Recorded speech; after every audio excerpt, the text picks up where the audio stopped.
Hello and welcome to episode 35 of the Gamers of the Lost Spark podcast. My name is Darren Whittam, and with me we've got the other Spark on the pod. He's the video vindicator, the resident rallier of the righteous. It's Anthony Chesson. Hello. Hello. How you doing? I'm alright. How are you? Excellent. Yeah, not too bad. How's your week been? It's not been bad. I was having a think. Yeah. And I'm pretty sure last week when I was talking about graphics cards and looking into PCs, I got the name of the graphics cards wrong. I think that I started waffling on about getting a GeForce GTX 580 or a 570, and it's actually a 980 or a 970.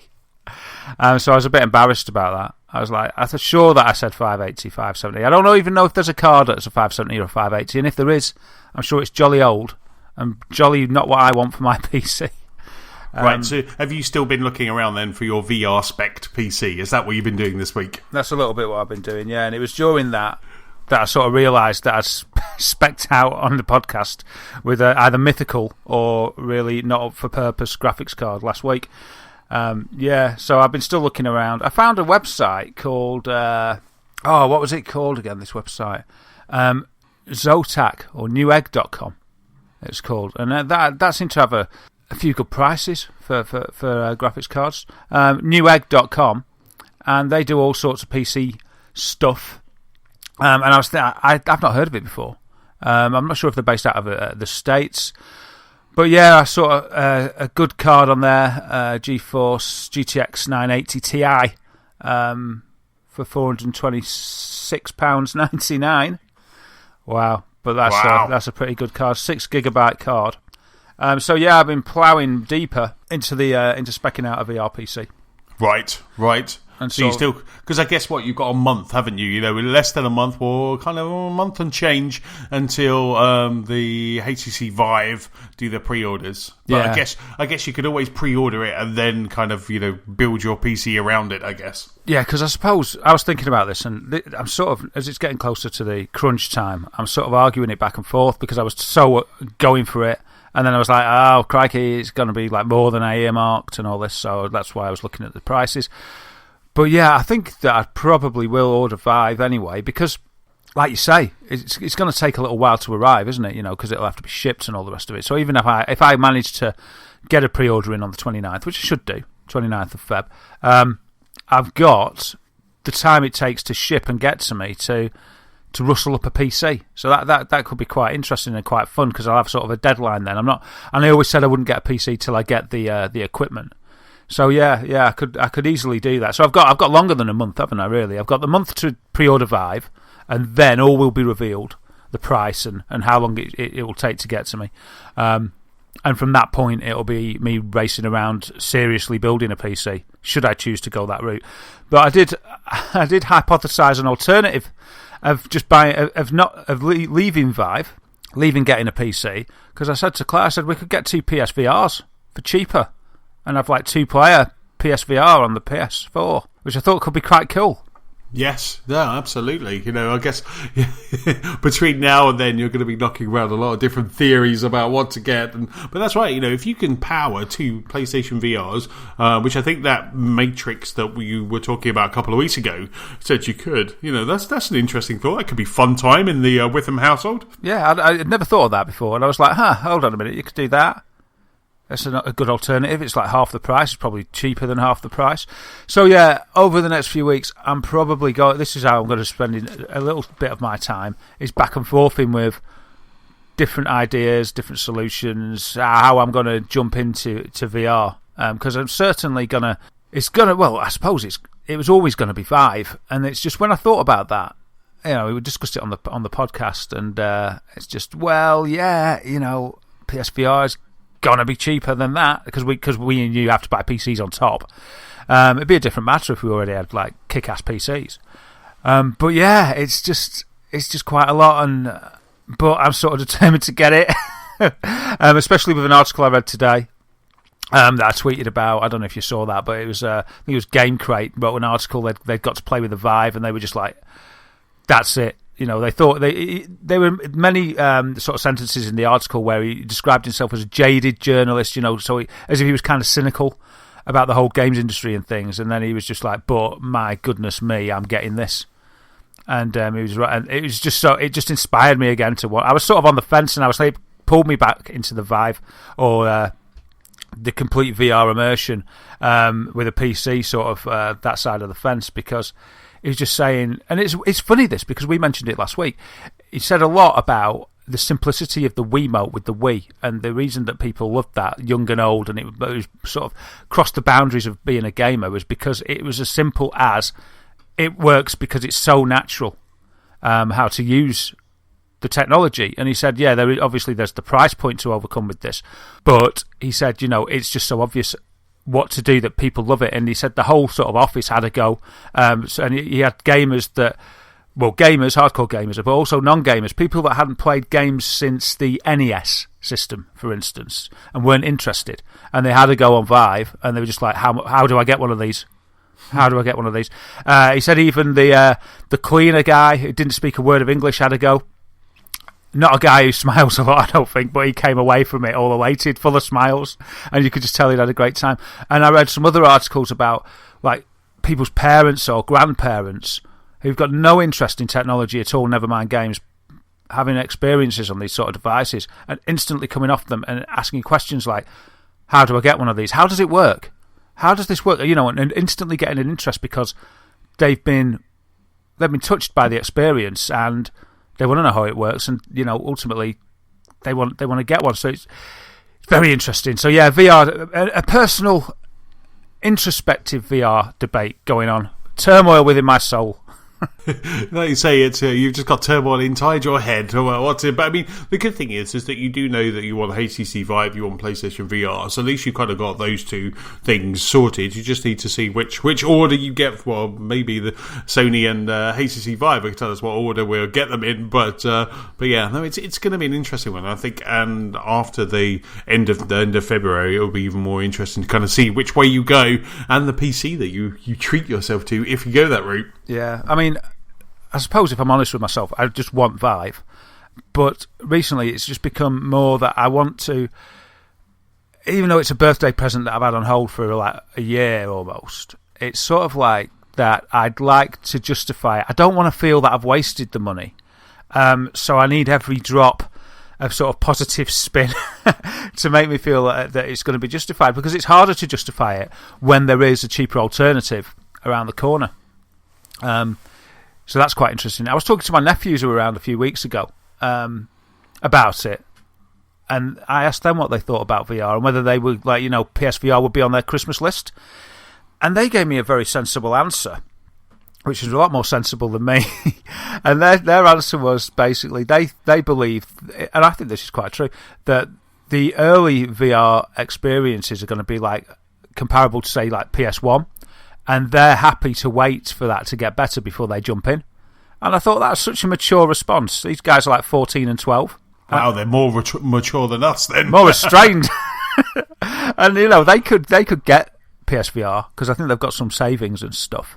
So I was just really impressed with the maturity and the constructivity of that answer. I was just like, yeah, they backed it up with good reasons, and I was like, yeah, you got a point. It made me feel about 2 inches high, because I was like, yeah, I should be saying that. That's just so cool. So what have you been playing this week? I mean, so you've been dreaming about VR, but in the kind of flat 2D world, what have you been playing? Yeah, in the flat 2D world that we've been constrained by since the dawn of gaming, I've been not dreaming. I've been having nightmares, mate. Nightmares about Bloodborne. Oh wow, I've been playing Bloodborne. Yeah, I left it for The Witcher. Right. Many months ago now. So The Witcher came along and I hadn't completed Bloodborne, and much to my chagrin, I left Bloodborne. Because it annoyed me. I died in an awful place, and I was like, ah! And Witcher came out, I was like, okay, see you later, but I will go back to you. And I think I said last week, I wasn't sure if I had the courage to go back to Yharnam, but I did. So I've been playing Bloodborne, carried on from where I got to, which was in, where was it? The Nightmare of Mensis, I think it was, that I was up to.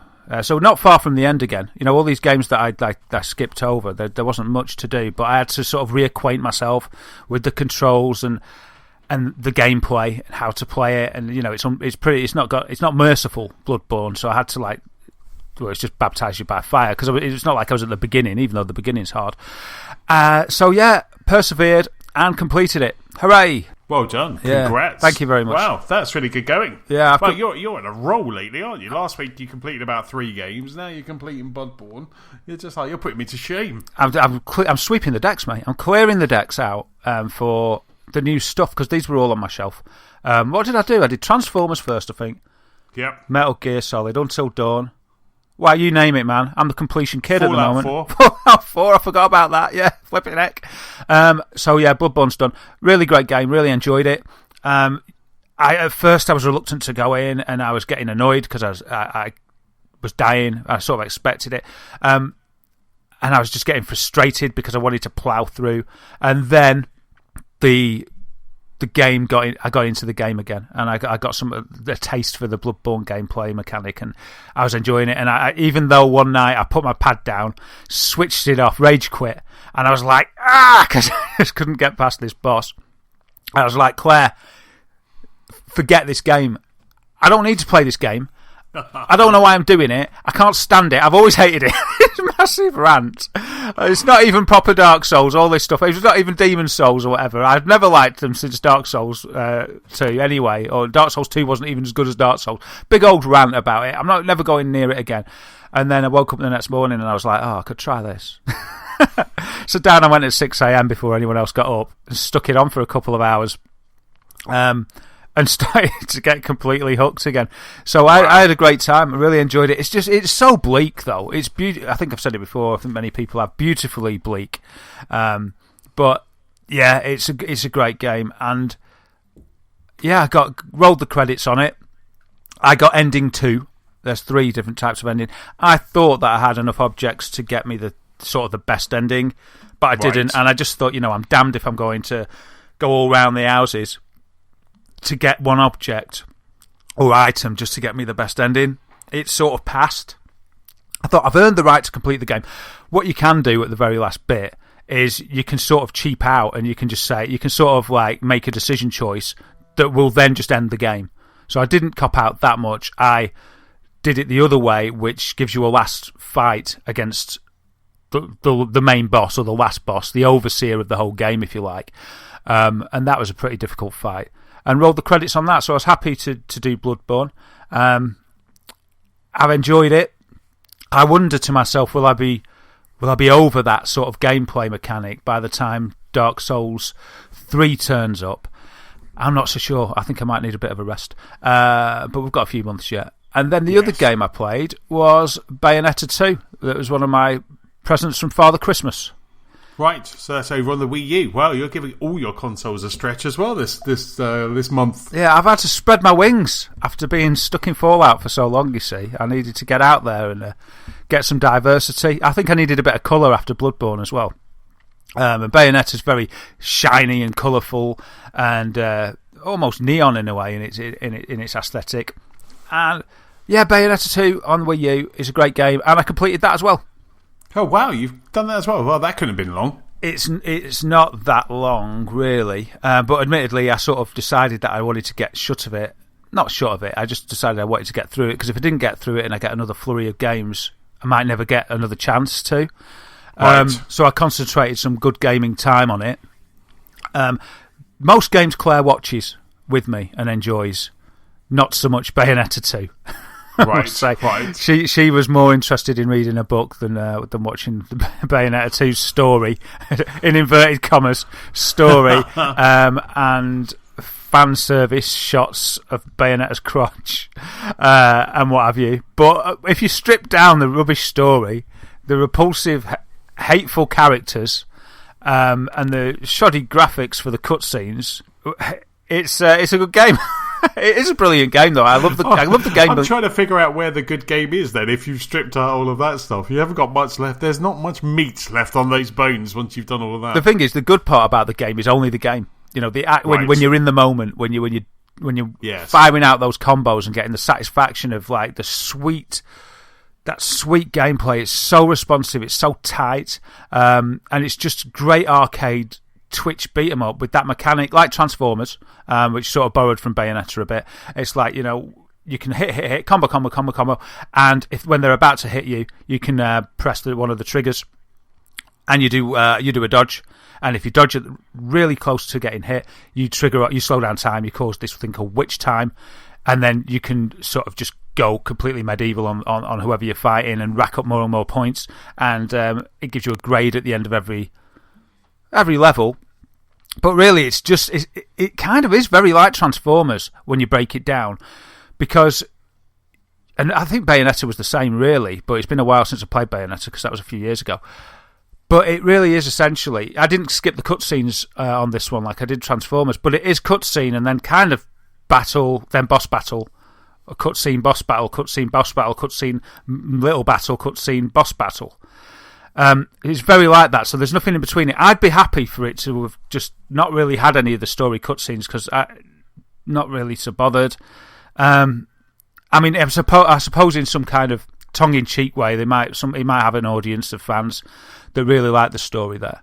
But yeah, it's just when you're in the moment, when you're actually playing the game itself, it's really good. It just feels so good to play. There's a multiplayer option in there as well that I haven't explored.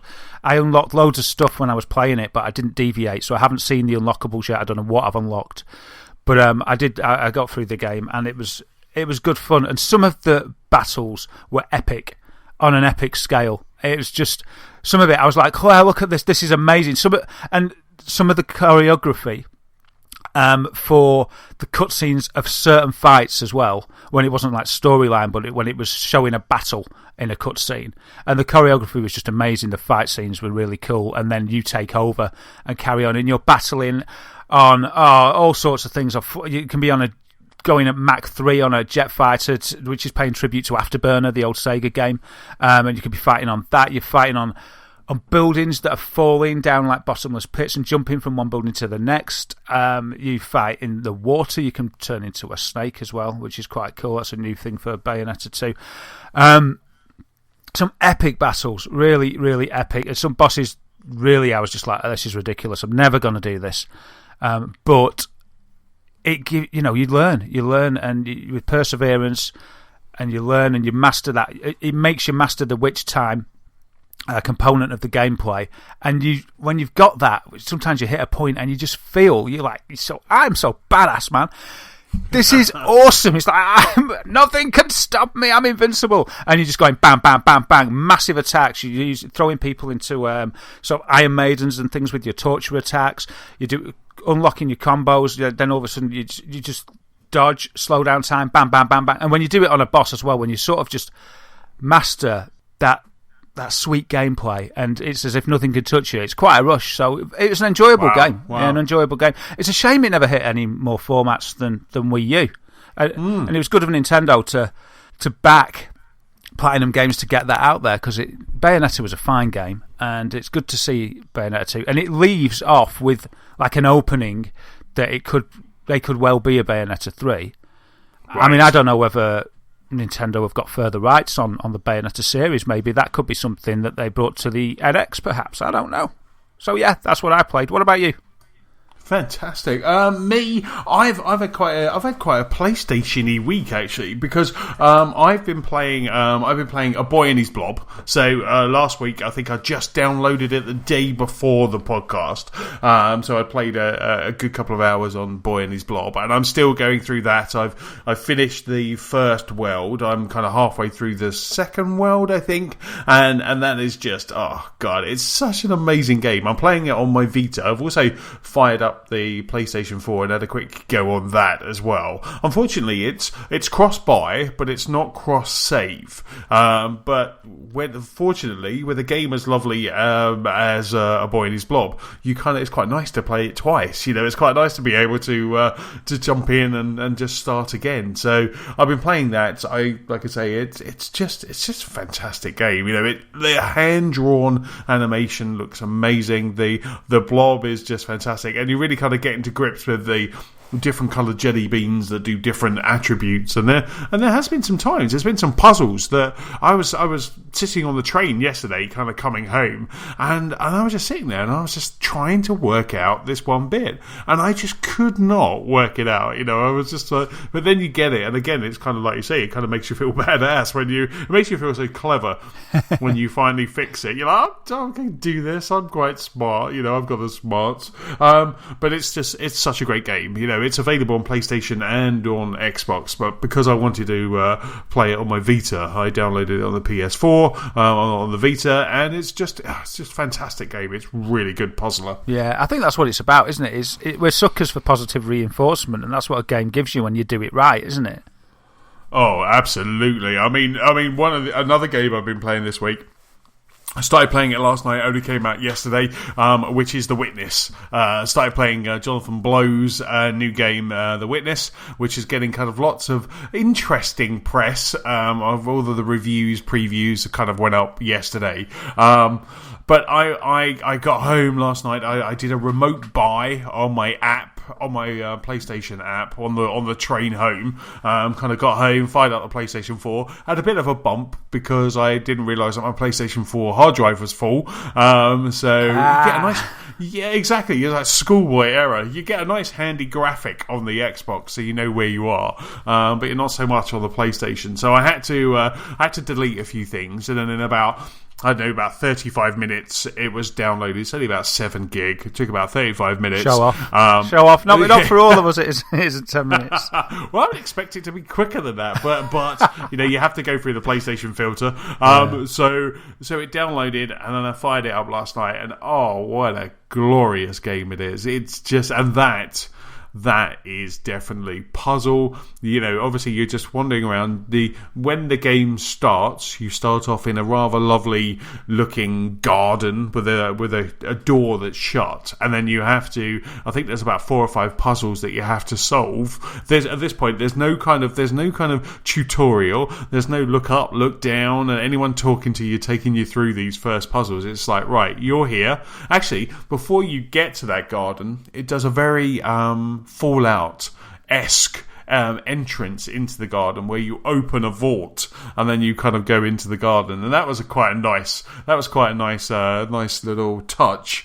And then you start doing the puzzles, and you go, okay, I looked at the first one, I was like, well, what do you want me to do? Where's my tutorial? Why aren't you telling me? It doesn't do any of that. Just drops you straight in. I started doing the first puzzle, and I was like, oh, I've got this. I'm like, here we go. And you then kind of leave this garden, the door opens, and then you are just free to roam wherever you want to roam. You want to go left, you want to go right, you want to go straight on. It just doesn't matter. It's completely, this whole island is just open to you from the start, and it's fantastic. I was really enjoying it. One of my friends did text me and said that they were playing The Witness as well, and they just said it's like a gorgeous 11 plus / IQ test. so it was just, I must admit, there was times where I was walking around, saw a puzzle in the distance, saw a door, went to kind of walk down to there, and taking screenshots and putting them on Twitter as I go. And I got to a puzzle, tried to do it, couldn't do it, kept saying I was failing. I did not know what to do, so I just walked away. And then I kind of looked around, and there were some other puzzles around. There were some other areas with puzzles. And then I went and did all of those. And by doing those, it just basically was giving me a tutorial to this harder puzzle. And I thought, if I combine everything that I've learned from those 4 sets of puzzles, I can now go back to that other one, and I can complete it. And that's kind of what The Witness is. It's just this whole bunch of puzzles. I've been getting a text from my mate just before we started recording, actually. He's like, have you seen this puzzle and this? It's just genius, and it's really interesting that it's hard to explain where you are. It's hard to explain what the puzzles are, and obviously you don't want to give any spoilers, but at the same time, I think we need like a witness community that's going to help with these puzzles. Cool. It's as if I sort of was thinking about it, and like it's like 7 or 8 years ago, Jonathan Blow finished Brave, and he got the idea for The Witness. But basically, his idea was to do a monolithic 1 versus 100. But in fact, it was just like millions versus Jonathan Blow. So he was going to put out his cleverness. He was going to sort of siphon off his cleverness into this game. He's going to put all these, no, maybe not all his knowledge, but all these fiendish puzzles that he'd thought about, and he's going to throw the gauntlet down and challenge people. Can you beat the puzzles that I've created? It's like a crystal maze, if you like, but against the world, or against everybody that buys The Witness. So it's like everybody, the consumers versus Jonathan Blow on his magical island of puzzles. And it's just, you're spot on there, and it really is just, it's such a great game. It really is. It's something different. I know we were talking earlier today, and I was just saying, it's one of those seminal games that I think is going to keep people talking, and it's going to keep people divided on it as well. Some people are going to love this, and absolutely just adore playing it, and other people are going to be like, I can't see what the point is. I'm in the adore camp at the moment. It hasn't annoyed me yet. I literally stopped playing last night because I was almost falling asleep. It's very zen. It's a very zen. It wasn't the game making experience. You go to sleep, was it? No, it was. I was just. I was up at 4:30 that morning, and it was about 10:30, 11 o'clock, and I was just knackered. Yeah. So I was just like, but it's really good. And I must admit, I've been working from home today, and all my willpower to go down and just do a couple of puzzles. I didn't do it, didn't turn it on, didn't turn the PlayStation on, but all of my willpower. I think maybe when that app comes out, which enabled me to stream my PlayStation to a Mac. Maybe that I might just be able to have a quick go, maybe during boring meetings or something. You should have sticked with lunch, mate, in case any of the staff are listening in.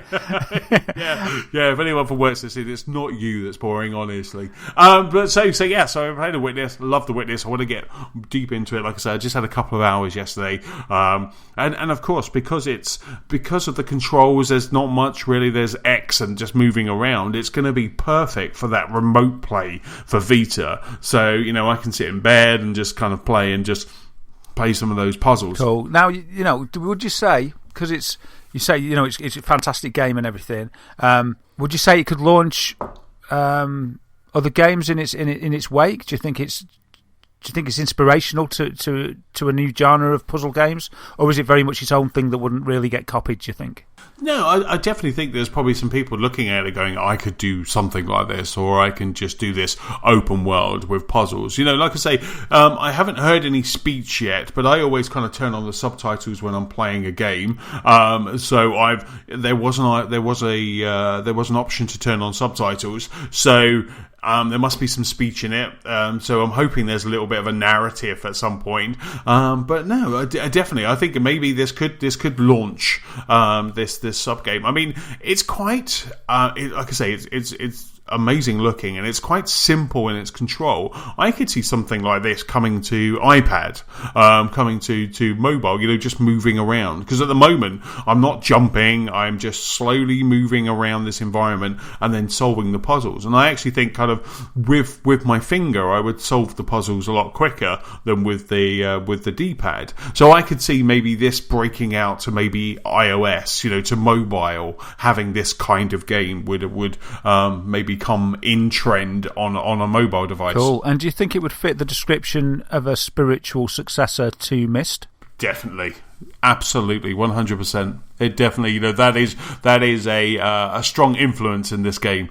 Jonathan Blow's Amazing Brain and Myst are the two influences for this game. And that's a partnership born in heaven. It is, absolutely. So I'm saying that now. I'm sure at some point I'm going to start screaming at it. But I had a quick look on the PlayStation blog, and they had 6 spoiler-free tips for playing The Witness. And the first one, which really made me laugh, was get some graph paper. Get graph paper and a pen handy, because you're going to need it. So I'm going to get myself a pad. Have that by my gaming. By my gaming area. So just in case I do need to kind of map something out, or go, right, this is where I've been, or this is the puzzle I couldn't solve right now. They were also saying that screenshot things just so you know where you're going or where you've been. And the other one, which I did. as well, which was if you can't solve a puzzle, don't get annoyed by it. Just come away, because as I found that it was spoon feeding me the way to solve that puzzle by just doing these other puzzles. So I really like it, and as an experience, as a game, it's fantastic. You would love it in VR, Daz. I think it's absolutely amazing. Would absolutely be amazing with PlayStation VR, because it is a very slow move, and the island is just glorious. Interesting, and there's a lot of puzzles to do. They say that, I mean, you can probably complete it on 20 to 23 hours, or maybe a bit less.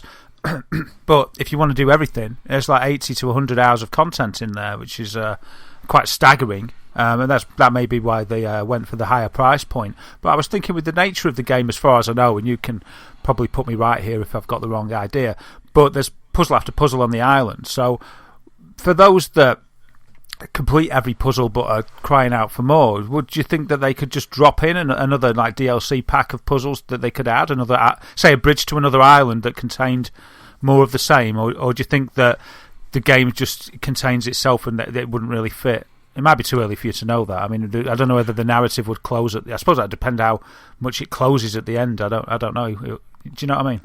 Yeah, I do indeed. I mean, like I say, I think it's too early for me to say, but as I've been playing it for a couple of hours, I would easily see that there's a lot of water around the island. I got to a point where there was just a expanse of water, so they could easily just drop another island, put a bridge, and off you go. Yeah, because I do think it could be one of those games where you just enjoy it so much. You just enjoy that relaxing puzzle solving, giving your brain a bit of a workout. Wow, sounds good. Sounds better than I expected. Indeed. And then the last game that I've been playing this week, after listening to you wax lyrical about Until Dawn, I think straight after the pod, jumped on the Amazon and ordered the disc copy of Until Dawn, which I think was about £20, which was a good price point for that game. I bought it straight away, turned up the next day, and I've been playing Until Dawn, and you were spot on everything in this game. I haven't finished it yet, and it's a game that I just want to finish because I'm loving it. You were absolutely spot on last week with your review and with your kind of synopsis of it. It's such a fantastic game. It's funny because when it came out, we both said we love this game. It looks great, but the price point's a bit high. But now playing it, I'm like, wow, I was a fool. I should have just went, I'm smart because I waited for the price to drop, but at the same time, I wish I'd have played this before. But it's fantastic. It's such a great game. I'm so glad to hear you say that, because when you told me you'd ordered it and things, I was kind of worried, because I was thinking, oh no, what if you don't like it? I mean, it wouldn't alter me loving it, but it's just like, oh man, I mean, I think it's fantastic, but I was just like, oh no, what if it's just because of the control and because it's not as generic as other stuff. Some people might not like it. It might not be their cup of tea. And I just thought, oh no, what if he's just like, oh, I don't like the way that you play the game, because I suppose maybe some people wouldn't like that because you're not in control as much as you would be in a different type of game. And I was all panicky, thinking, what if he hates it and I've got him to spend money on something that he thinks is a turkey? So I'm so glad you like it, and I'm glad that you. I'm glad that you agree with what I said, because I can't sing its praises enough. And I said the same. It is worth the full price, and I wish I'd gone out there and done that. But I'm so surprised about how many times it's made me jump so far. I've only got to the bit, again, no spoilers, but I've got to the bit where they reach the cabin. There's something's happened there, but I'm surprised how many times this game has made me jump. I've got my headphones on.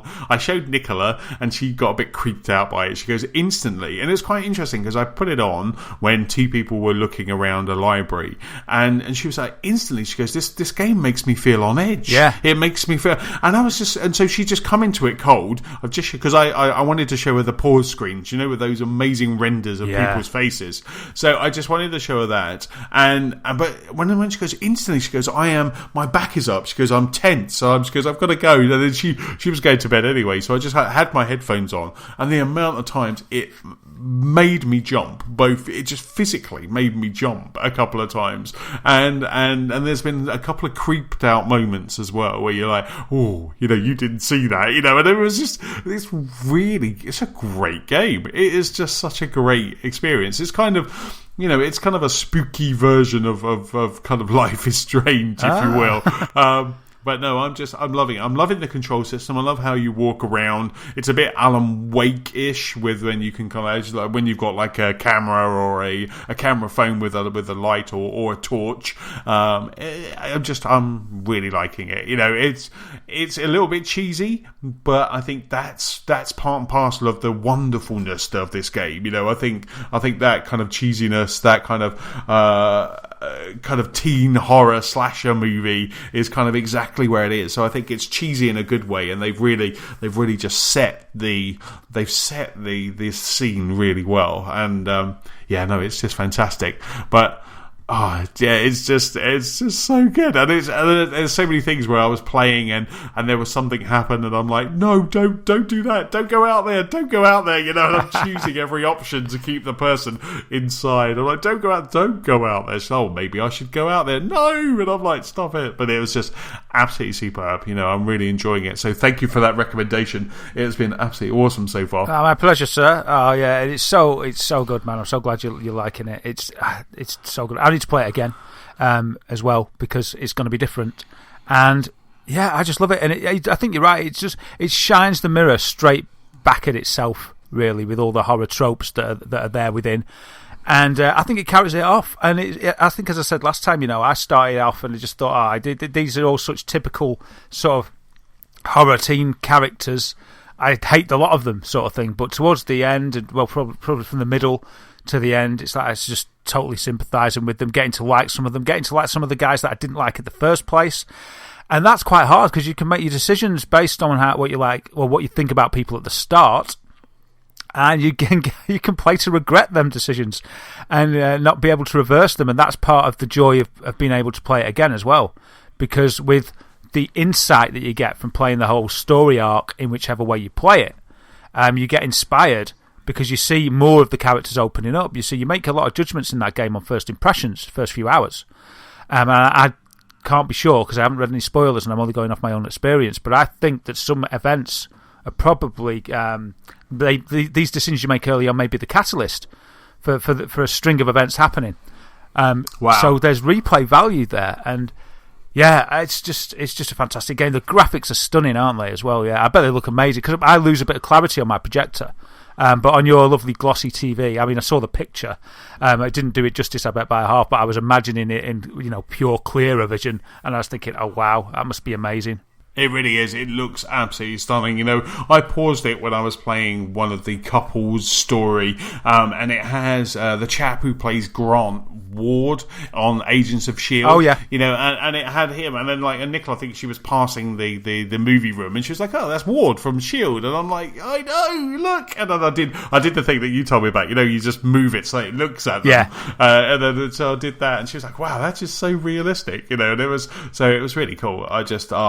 I absolutely loved it. Yeah. I absolutely loved it, and it's definitely a game. We've got the Division beta happens tomorrow. Starts tomorrow on the 28th of January, or today when you listen to this podcast. That starts. So I've got that. I've got the Witness, but I desperately want to just finish until dawn. I'll stick it on tonight and I'll play it until dawn, because I just really want to kind of get that finished so I can enjoy the in the Witness as well. But I, like you say, I want to know how this finishes. I want to know it's got me. It kind of did the same as what Life is Strange did to me, where after one or two episodes, or 1 or 2 hours, you were hooked. Yeah. Oh, please! I hope you can. And you want to know? Yeah. I hope you can finish it by next week, because it'd be great to talk more about it. Absolutely. And just what you think of the whole arc that you get, however it sort of transpires for you. But yeah, I can totally understand what Nicola's saying about it putting you on edge. It goes out of its way to put you on edge. And I think a lot of that's down to the sound design. They've always got this uneasy music going on, and sometimes it's so low you hardly notice it, but it's there, kind of going, these dark, sort of out of tune strings, really deep, going, yes.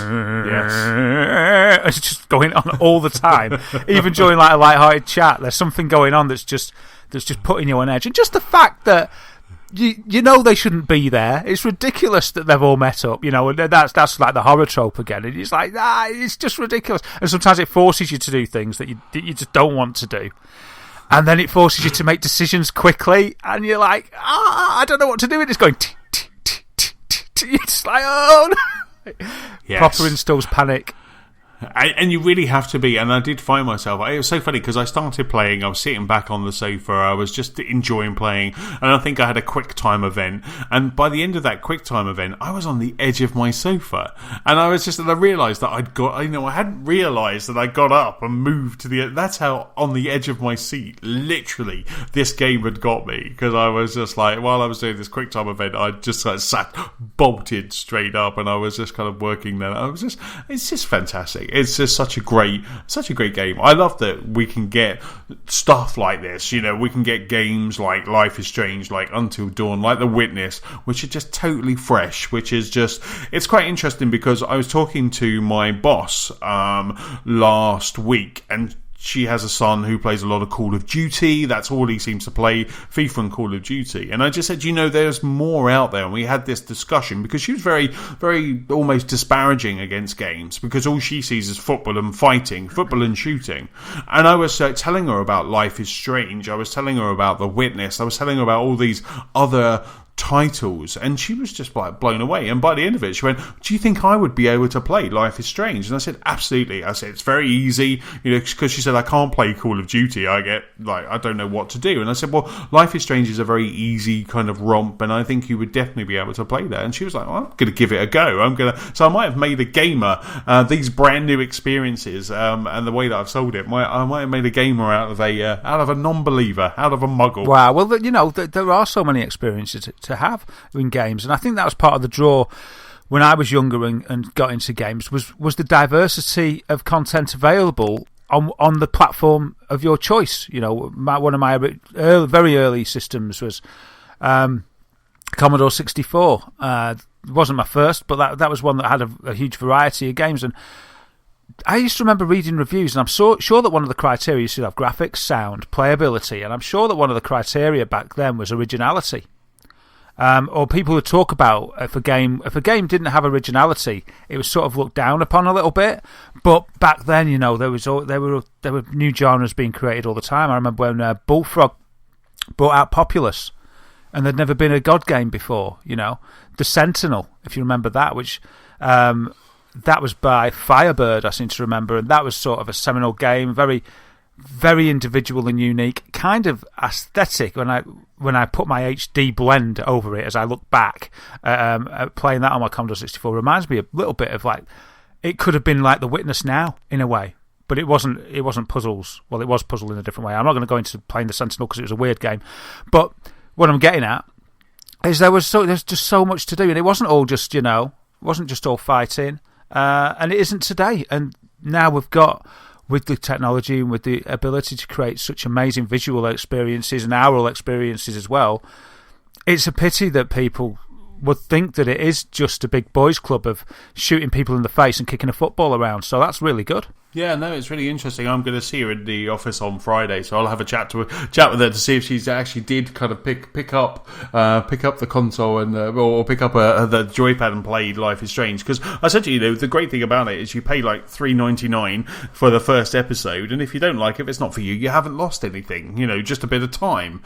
But she loves movies, and so it was quite interesting, the conversation, how I kind of swayed her from it's not just all kind of shooting people in the face. Yeah, absolutely. And I think there's a free sample. I think there's a demo of Life is Strange out there, because when I was looking for it, because it's on my list to play, you can download something for free. Oh, okay. I think it's on the PlayStation or Xbox? Or Xbox One and Xbox 360, both were the same. You can get a snippet for free, so you don't even have to pay $3.99. I presume it would follow up on PS4. I haven't checked that because I'm gonna do it on the Microsoft platform so that I can compare with you and James with my decisions. Yes. So yes, I looked into it, and but there you can get a snippet for free. So she wouldn't even have to risk $3.99 to just jump in there and have a look. Wow. That's really cool. That's really cool. So let's start our news section. And in this week's news section, the NX rumour mill has started to churn. The Star Wars Battlefront roadmap has been released. And hot off the press, we have all of the free games for February on both PlayStation Plus and Games with Gold. Now, the first news article is with me, and that's about the PlayStation NX. I wish it was the Nintendo. It nearly was once. It really was, yeah. It really, yes. Anyway, but so the Nintendo NX. So pure speculation, but NeoGAF, I think Friday last week, NeoGAF and the internet started to swell with rumours of upcoming NX console. Allegedly, there was a survey that went out, and Eurogamer had a post on this as well, and that there was a survey that went out that started asking questions. So the survey starts to mention things like 4K video streaming, 4K 60 frames per second video streaming. Also, gameplay graphics at 900p. That's a bit dodge. Hopefully not, because the Wii U games, Mario Kart is 1080p. So let's hope it's not kind of clocking in at 900p. But so we started having 4K graphics.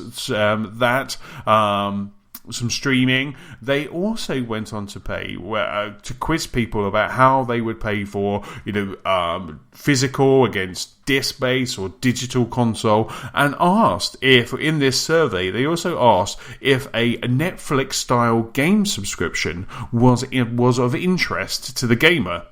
So this was really interesting. It's very interesting to see that maybe this is the kind of thought pattern that Nintendo have at the moment about the NX. Yeah, it's really interesting, but it's all just pinch of salt city, isn't it, really?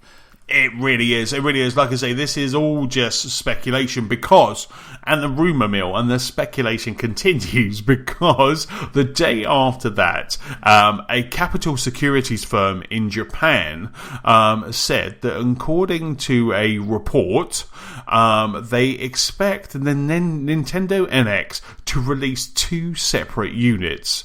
And the portable would be launching this year, so 2016, but with the actual console launching sometime in 2017. So we'd get a portable, the portable side of NX for about $200 this year, and then we would get the console would come a year later. Yeah, so it's almost as if they're consolidating what they do at the moment. At the moment they've got 2 strands with the main console for the home and the handheld market, and maybe they've decided to fuse them together, but make them compatible. So they had a meeting, and it's like, right, okay, so we've got these both. The handhelds are massive. We sell loads of 3DSs. It's a great seller. The console's not selling so well now, but what we could do with all that profit that we made on the Wii, which we're still rolling in, and we didn't spend much on the Wii U, so we've got loads of money, it's just that the people don't realise that, is we could fuse these together. Why don't we make a console? We'll release the handheld first. It'll be better than any handheld that's been released before, but what it'll also do is be bolstered when linked to a main console. It'll be bolstered by it, and it'll increase the experience, but we'll bring that out later. So we'll hook the market. We'll bring it, and that's maybe why they release it separately, to get the people who just like a handheld experience on board first, like a 2-tier attack. It's like we'll release just that. We'll make everybody know that it also hooks into the portable, but into the main console unit. But we'll make people, and this is just speculation. I'm just making it up on the spot. But we'll also make it clear. And now I'm back in the meeting that I'm imagining that I'm the Nintendo board. But we'll make it clear to the public that you can also just use the handheld on its own without ever using the console. And so we'll release that.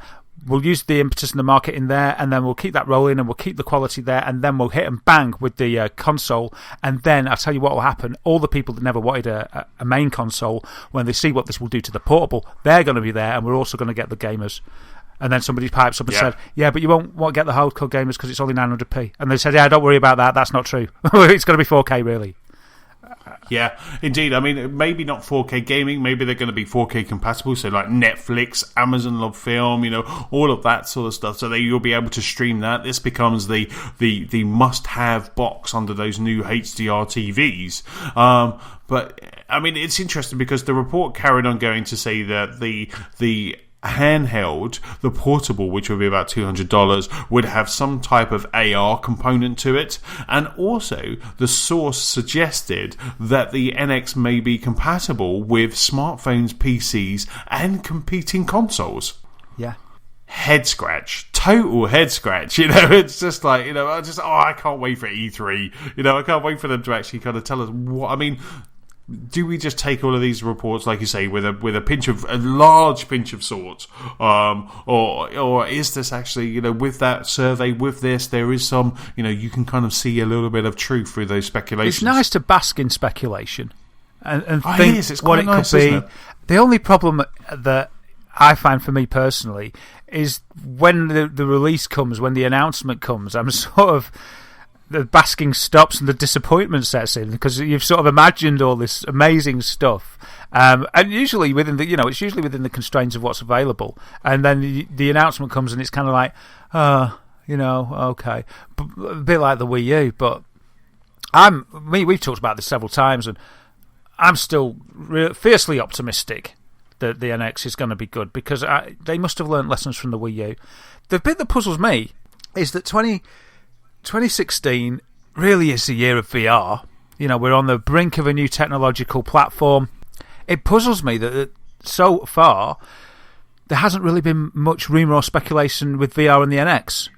I mean, when you've got PlayStation's got PSVR, the Xbox can kind of use Oculus anyway, and I'm sure Microsoft have got something waiting in the wings there. And you've got the two big hitters with Vive and Oculus on PC, and then you've got all your portable ones like Gear VR, Google Cardboard, and many others. So VR is here, it's there, it's sort of ready to pounce. It's actually pounced in some areas. It's very surprising that there's no VR and NX link. No, absolutely. And if you think about it, Apple had their quarter earnings, their quarter earnings statement the other day, and even yesterday, I believe it was, and even Apple were talking about VR and saying that, VR isn't this niche thing, it's something that everybody wants to get into. So even Apple are mentioning VR, but Sony, Nintendo, and Xbox are being quiet about it. Yeah, interesting. So, yeah, I mean, this, and we covered a story a few weeks ago from some analyst firm. I forget the name of, something securities. Do you remember? And they were saying the rumor was, well, it wasn't a rumor, that they were speculating as analysts that there would be an announcement. This early in the next few months about the NX, with an unveiling at E3 and then a release in time for Christmas. So there's speculation is rife, isn't it, Anthony? It's rife, but it may be rife, but it doesn't make it true. It really is. I mean, you've got GDC coming soon. I think that's in March, isn't it? Early March. So you got GDC happening. Maybe there'll be something there, because that is game developers, and that's what Nintendo needs at the moment. They need those first and third party studios to be behind the NX. So if there is something cool that there's some new feature that they've been touting, then that's kind of the whether we'll know about it or it's all behind closed doors. That's definitely the San Francisco in March is going to be the place where Nintendo need to be if they've got something new that they want developers to be behind for that launch. But it'll be very hard. It's great, it's such a great time. We've got a new Nintendo console coming out, which promises to be something different. We've got VR, coming out as well. It's just an amazing time for the industry and for this hobby. Yeah, absolutely. So time will tell, and maybe if rumour, speculation, and analyst speculation is correct, we'll find out a little bit more sooner than we expected rather than later. Indeed. So the next piece of news is with you, Daz.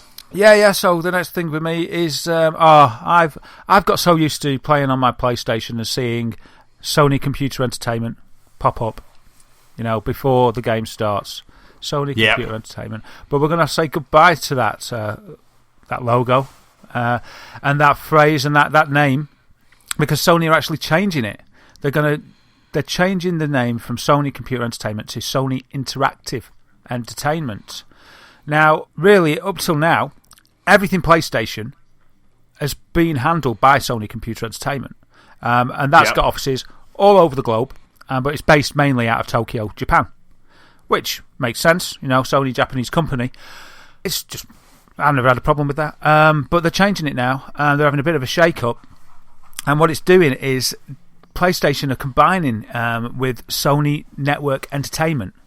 So they're combining the Sony... excuse me, sorry. They're combining Sony Computer Entertainment with Sony Network Entertainment, which is going to be the new company, Sony Interactive Entertainment. So instead of SCE, we're going to have SIE. Sony Network Entertainment, they got things like PlayStation View under their belt, and the music platform as well. So I suppose it makes sense because you access these services a lot through your PlayStation. But now, instead of being run out of Tokyo, it's going to be based in San Mateo, California. So they're having a huge territorial shift as well, which is quite interesting. Interesting. That's really... I mean, do you think that's got anything to do with the PlayStation sales? That they're moving it away from Japan for the first time, and it's going to be because if you think about it, the PlayStation 4 in Japan has sold around about 2.5 million, but worldwide it's sold 36 million. So do you think that shift has got something to do with the fact that it's just not selling that well in Japan, so that's why they're moving it away, chasing the Yankee dollar? Well, exactly. Putting the focus where it needs to be. Yeah, following the consumer. It could well be. I don't know what strategic advantage it would give them, because they've still got offices, around the world. But it seems like that to me. They're selling the most in the States, so they're putting the castle there. PlayStation HQ or Sony. What's it called again? Sony Interactive Entertainment. I keep wanting to say Sony Computer Entertainment. Sony Interactive Entertainment's going to go there. So yeah, I think that's a very good argument for why they'd do it. Why else? Why else would it be? They brought out a little structure chart as well. They released that, which showed Andrew House as the president and global CEO of the newly formed company. But the thing is that some of the internet was in despair about was that there was no Shuhei on there. Shuhei Yoshida was not in the structure, right? Because he was always the one that ran Sony Worldwide Studios. Yes. And now you've got Sean Layden as head of Worldwide Studios. But anyway, everything was calmed down. On Twitter, Shuhei was asked actually by Greg Miller, I think it was. Yeah, it was Greg Miller. Said, "What's going on? Are you out as head of Worldwide Studios?" Right. To which Shuhei replied, "I'll report to Sean." So Shuhei's going to report into Sean, and his title isn't going to change. Right. So Shu's the same. He's I don't know. Well, he said it's the same at this point, but who knows what would happen? Surely he's a bit of an ambassador for the brand. I don't think anything would happen to Shu. The fans there'd be an outcry, wouldn't there? He's one of they really would. He's a bit like the Phil Spencer, really. He really is. And we've said time and time again how PlayStation, how Sony, they don't have those characters. They, Andrew Howes is not really a, not really a character, but Shuhei Yoshida, you're right, he is really like a Phil Spencer, and he is loved. There was an outcry at the PlayStation Experience when he wasn't there. He wasn't on stage, and Twitter went crazy because there was no Shu. So yeah, no, I'm glad he's still in there. But the whole merger kind of makes sense, doesn't it? To unify their brand and to try and have this unified brand that they can go forward with. It just kind of makes sense as long as nothing's happened to Shuhei Yoshida. Yeah, exactly. I'm sure nothing would happen. But yeah, they consolidated all this together. It's going to be one service. Presumably, it's going to be cost effective for them and help them deliver a more streamlined service to us. The thing is, the extra things that they do deliver, that they've combined in there, me as a gamer so far, they've never been good enough to really draw me in. I've never been that bothered with the extra services. But maybe working more hand in hand, that could change. They could bring out some better services that will catch myself and other gamers eye and get us to jump in. No, absolutely. I mean, I would like the PlayStation Entertainment stuff to become available in the UK because we don't really get a lot of the television side of it. You know, there was the PlayStation TV show Powers that I was quite interested in because it's quite a good graphic novel, and we never got it in the UK. You know, they're talking about season 2 in the US, and we never got it, and that was all part of the PlayStation television network or whatever it's called. And we never got that in the UK, so I would like to see kind of more kind of a global rollout of things like that. Yeah, why didn't they put the office in London, eh? Indeed. Why don't they put it in Tunbridge Wells? That could have been... why don't they stick it in Cleveland? Stick it in Tunbridge Wells, I can pop by for a coffee and a croissant. And give them a few pointers when they go wrong. You can just pop down, have a chat with Sean. Indeed. Put the world to rights. I'll put you to rights. So the next piece of news is with me, and this is a great piece of news. Now we'd already spoken about this game previously. We'd spoken about the fact that there was rumours, rumour mill speculation that Platinum Games were going to be making a Teenage Mutant Ninja Turtles game. Now a couple of weeks ago we started talking about it. We got very excited about it. It's true. It's true, and they are making Teenage Mutant Ninja Turtles, Mutants in Manhattan. It is going to be amazing. Platinum Games officially announced it this week. They put up a trailer, and we'll stick the trailer in the show notes. We can do that, can't we, Daz? Yeah, we can. We'll stick the trailer. We can do it. We can do anything. we can do anything, us. We'll embed it, so you can go straight to gamersofthespark.com, and you can see that, just making sure. So we'll embed that in, because it is a awesome trailer. It is, so Teenage Mutant Ninja Turtles, Mutants in Manhattan. The game has been officially described as, and this is a quote from Platinum Games, the heroes in the half shell are taking back the streets of New York, and they're doing it with a kind of style that only Platinum Games can deliver. In Teenage Mutant Ninja Turtles, Mutants in Manhattan, Leonardo, Donatello, Michelangelo and Raphael combine their unique skill sets to take on Bebop, Rocksteady, Shredder and a posse of other iconic bosses. Oh wow. And the trailer is just awesome. Now, a little bit more information's come to light about the game. It's coming summer 2016, so we don't have a long time to wait. It's going to be coming out, and also it's a 4-player co-op game as well. So you can choose, you can switch between the turtles, or you can go online with up to 3 friends and fight the Foot Clan and etc. It looks amazing. You've seen the trailer, haven't you? Yeah, I really love it. So colourful and vibrant. I think it's cool, and the 4-player thing, online, that's something we'll have to do. That'd be great. That would be so cool. Dibs on Donatello straight away. I think I've already said that previously. I want to be Michelangelo. There you go. No qualms from me as long as I can get Donatello. You like Donatello, do you? I do. I absolutely love Donatello. He's the worst one. Donatello's always been my favourite. He's the worst one. He's not. He's the best one. And do you know what? Someone said the other day, I was reading something, and they were saying you can tell what kind of person, the kind of person you are based on the turtle that you like. And if you like Donatello, you are basically a nice person. Oh, that is nice. So yeah. What about Michelangelo? What did they say? This is like a Facebook thing, isn't it? It's like, Yeah. What are you? Which turtle are you? Yeah, which turtle are you? I come up and I'm Rocksteady. I don't know about the others. I think it was just Donatello that they were saying about it. Yeah. So it was a chap on IGN called Jared Petty, and he likes Donatello as well, and he came with that fact to pass on to other Donatello fanboys. Well, I based my choice on the old arcade game, the 4-player arcade game, and the thing is, Donatello was too short range. I liked, to be honest, Michelangelo was pretty short range, but his nunchucks did have a bit of reach. But so did the staff. Donatello's staff has the longest range. That's the reason why I liked him in the cartoons and the comic books. There was something about Donatello that I liked. Maybe it was he was very tech savvy. He was very but he has the long range with the stick. If Donatello's the guy with the staff, then I'm happy. I was getting mixed up. I thought I was thinking of Raphael. I was thinking he had the little forks, the little garden trowels. No, don't know the name of that weapon. Those little fork knife things.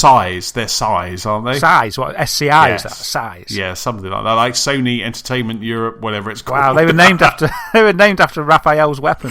So I was getting mixed up there. I thought Raphael had the staff. So, I mean, this game looks incredible. They had, like I said, they had Bebop, Rocksteady, Shredder. They had Armageddon was in there. Sharkhead, Face Man. So they had him.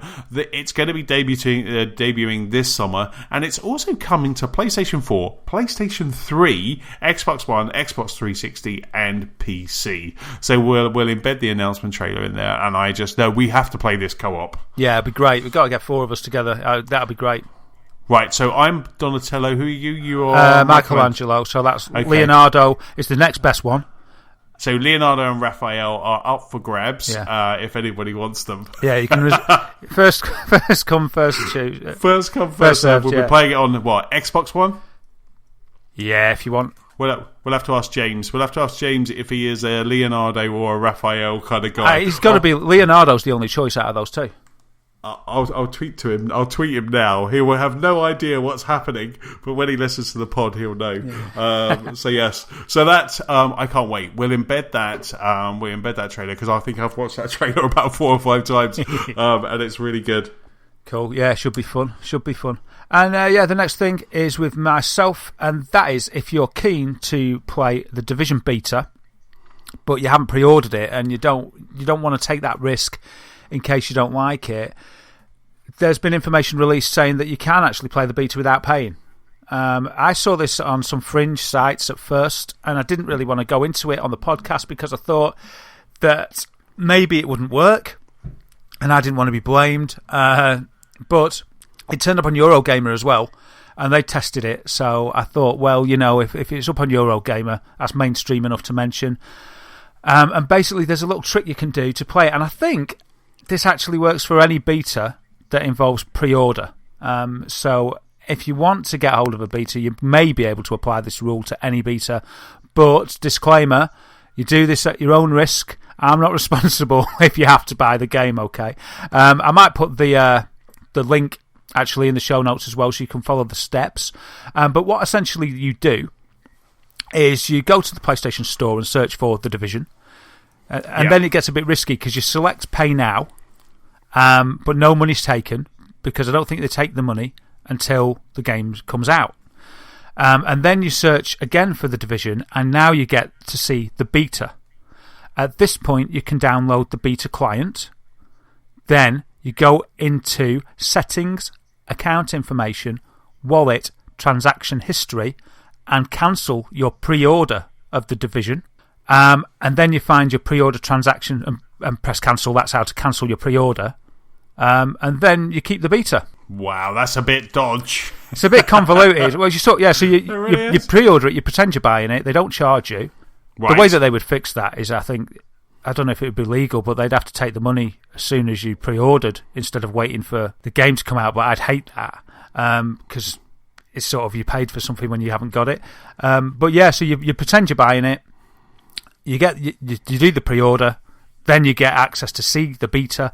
You download the beta, and then you cancel your pre-order and go, ha ha ha! I've got away with it. Superb. I mean, alternatively, and again, kind of a bit of a backhanded underbelly route, but you could pre-order on Amazon. They will then send you that pre-order code or that beta code, I would say, and then you could then cancel your order. You could also do it that way as well. Yeah, you totally could. Couldn't you? I never thought of that, and you could probably apply this. I've only ever seen this about The Division beta. Maybe it's popular enough to gain the traction. But I suppose if you're that desperate to play a beta for anything, you could apply the same methodology. So it's quite interesting. As you know, Anthony, I'm not going to be busting myself to go jump through hoops to play the beta. But some people might do. And maybe there'll be a game in the future that I'm annoyed about. Because I don't agree with only being able to access the beta if you're buying the game. I think because of lack of demos, I think you should just be allowed in. Even Battlefront did that. They let everyone in, didn't they? Yes, yes, and Star Wars did as well, didn't they? As well. Yeah. And so I don't subscribe to the policy. So if there was a game that if there was a game that I really wanted, I would probably apply this tactic. But to be honest, if it was a game I wanted, I'd probably just leave the pre-order on. Yeah, maybe, I don't know, but yeah, it's a good way. It's a good way for people if they fancy it. They can give it a whirl. But as I say, Lost Spark disclaimer. if you do end up having to pay because you forget to cancel the pre-order, or if the pre-order doesn't work, or if Sony changes the rules or anything like that, it's not our fault. Do it at your own risk, but we'll put the link in the show notes for you to follow Eurogamer's steps. And if you do want to blame someone, you can blame them. I can't wait for the Division beta. I know you're not into it, Daz, and hopefully I'll change your mind over the coming weeks. But I've got my beta is downloaded. I pre-ordered. I've gone for a digital copy, which was a bit of a pain actually, because Amazon were giving away quite a discount on the Division, and for what I paid for my digital copy on Amazon, you could actually get the kind of gold edition, which included the season pass as well. So I was but I only found out that after I'd already gone, right, I'm buying the Division digitally. So I was a bit bummed about that, but I've got my beta code. I got an email from Microsoft, so I've downloaded the beta, and I think it starts on Thursday for Xbox One. It starts a day early. I am away this weekend, so the Saturday is out. But I think Friday and Sunday there is a crew of us that we're going to get together. So hopefully we're going to play like that Ubisoft trailer. Yeah, I'm sure it's. Yeah, I hope you've got all your scripts ready. Yes. Yeah, I think it's probably going to be a really good game. I can't put my finger on it. What's happened, but the hype has just. I was all hyped up about it at one stage, and slowly but surely it just fell off me. And now I'm just sort of only regarding this game. I've sort of got a Teflon hype shield, and it just nothing sticks. I'm not enthused about it. I don't understand it. I sort of read a thing about it, which I mentioned before.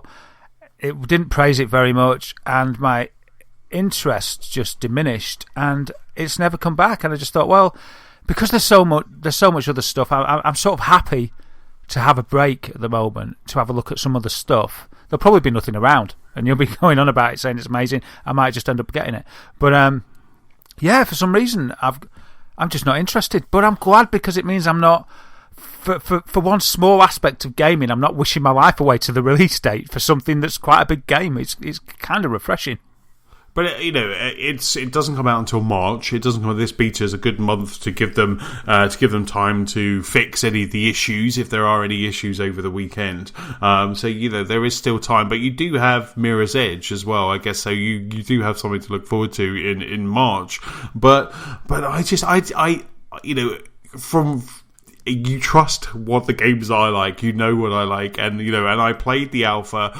Can't say much more than that, but I can't wait for the beta. So that kind of must say a lot without saying anything, and this is such a good game. I was on my own in the alpha and I enjoyed it. I was on my own, and now I'm getting together with a group of people, and then there's going to be some real good squad tactics, and I can't wait. I am incredibly excited, and to be excited for a beta, says something about the quality of that game.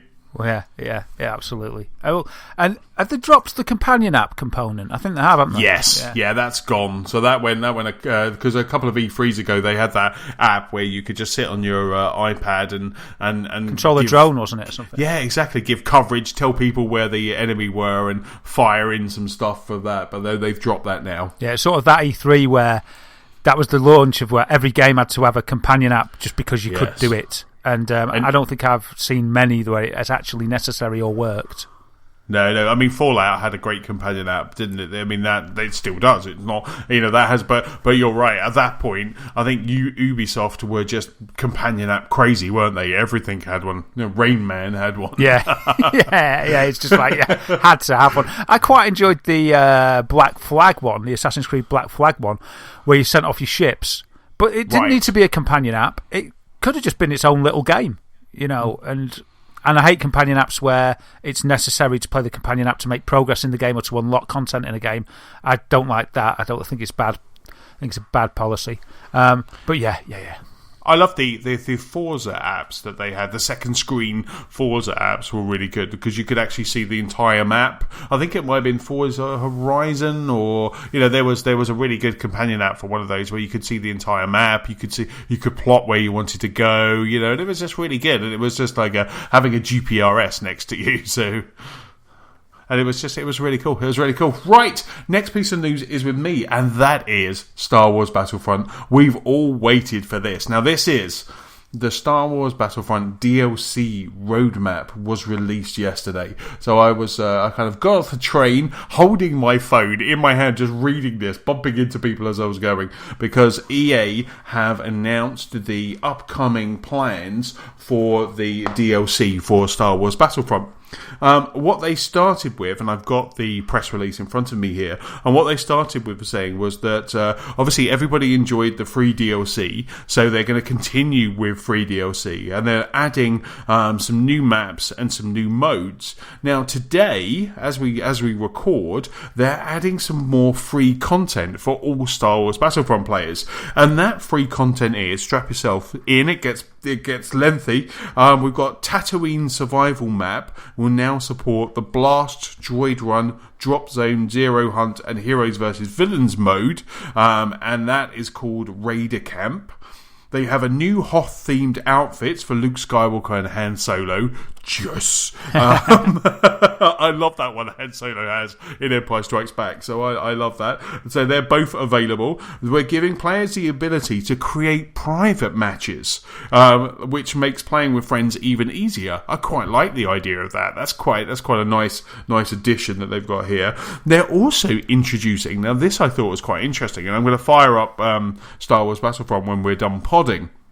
But they're going to be introducing daily challenges and also community events as well. So this is kind of similar to Halo. Halo Reach had it. Destiny has it, where you have these kind of daily challenges. You know, you've got to go in and kill X amount or do something like that. So that's happening. They're also going to be designing. It's all designed to rally the community around certain goals and objectives, giving the players, they say, the chance to earn credits and unlock even faster. So that's really cool that we have these like daily challenges, and I hope their companion app, similar to the Halo one back in the day, just lists those new daily challenges like the Destiny companion app. You can see what those daily challenges are, and that will be really cool. And they're saying, of course, with the automatic update that we're getting, of course they're also doing some overall balancing and tweaks to both weapons and multiplayer mode. So that's kind of all that. And then they say in February we'll continue to add more free content for all players, including a new survival mission on Hoth and a brand new Hoth multiplayer map that will support our larger game modes, Walker Assault, Supremacy, Fighter Squadron. So that's all coming, and that's going to be coming in the February update. In March, I told you this is getting lengthy. In March, that's all right. I'm listening. Even more multiplayer maps for Endor, including Walker Assault, Supremacy, and Turning Point, and an additional Tatooine survival map. So all of that free content, so that's for February and March, will be coming. Now, the Season Pass. They've started to talk about the Season Pass too. So the Season Pass, which, you know, you may or may not jump in on, Daz, but the Season Pass, which is going to be coming, they have said, so the Season Pass is coming in March, is when we're going to get our first piece of content for the Season Pass, and that's called the Star Wars Battlefront Outer Rim, and you're going to be fighting among the factories of Sullust and battle within Jabba the Hutt's palace on Tatooine. So we've got Jabba's Palace in Tatooine and Sullust. Then, summer 2016, we have got the Bespin pack. And this is It's Hunt or Be Hunted in this action-packed experience set in a cloud city of Bespin. In the autumn, we've got the Star Wars Battlefront Death Star pack. And that's No Moon. That's the most iconic, I'm reading from the press release still, that's one of the most iconic locations in Star Wars universe, which makes its debut. And if you remember, way back when I went to Gamescom and I got to speak to the series producer, the games producer, and I asked if it was going to be on the Death Star, she just smiled and said, wait and see. So which is quite cool, which I quite like that.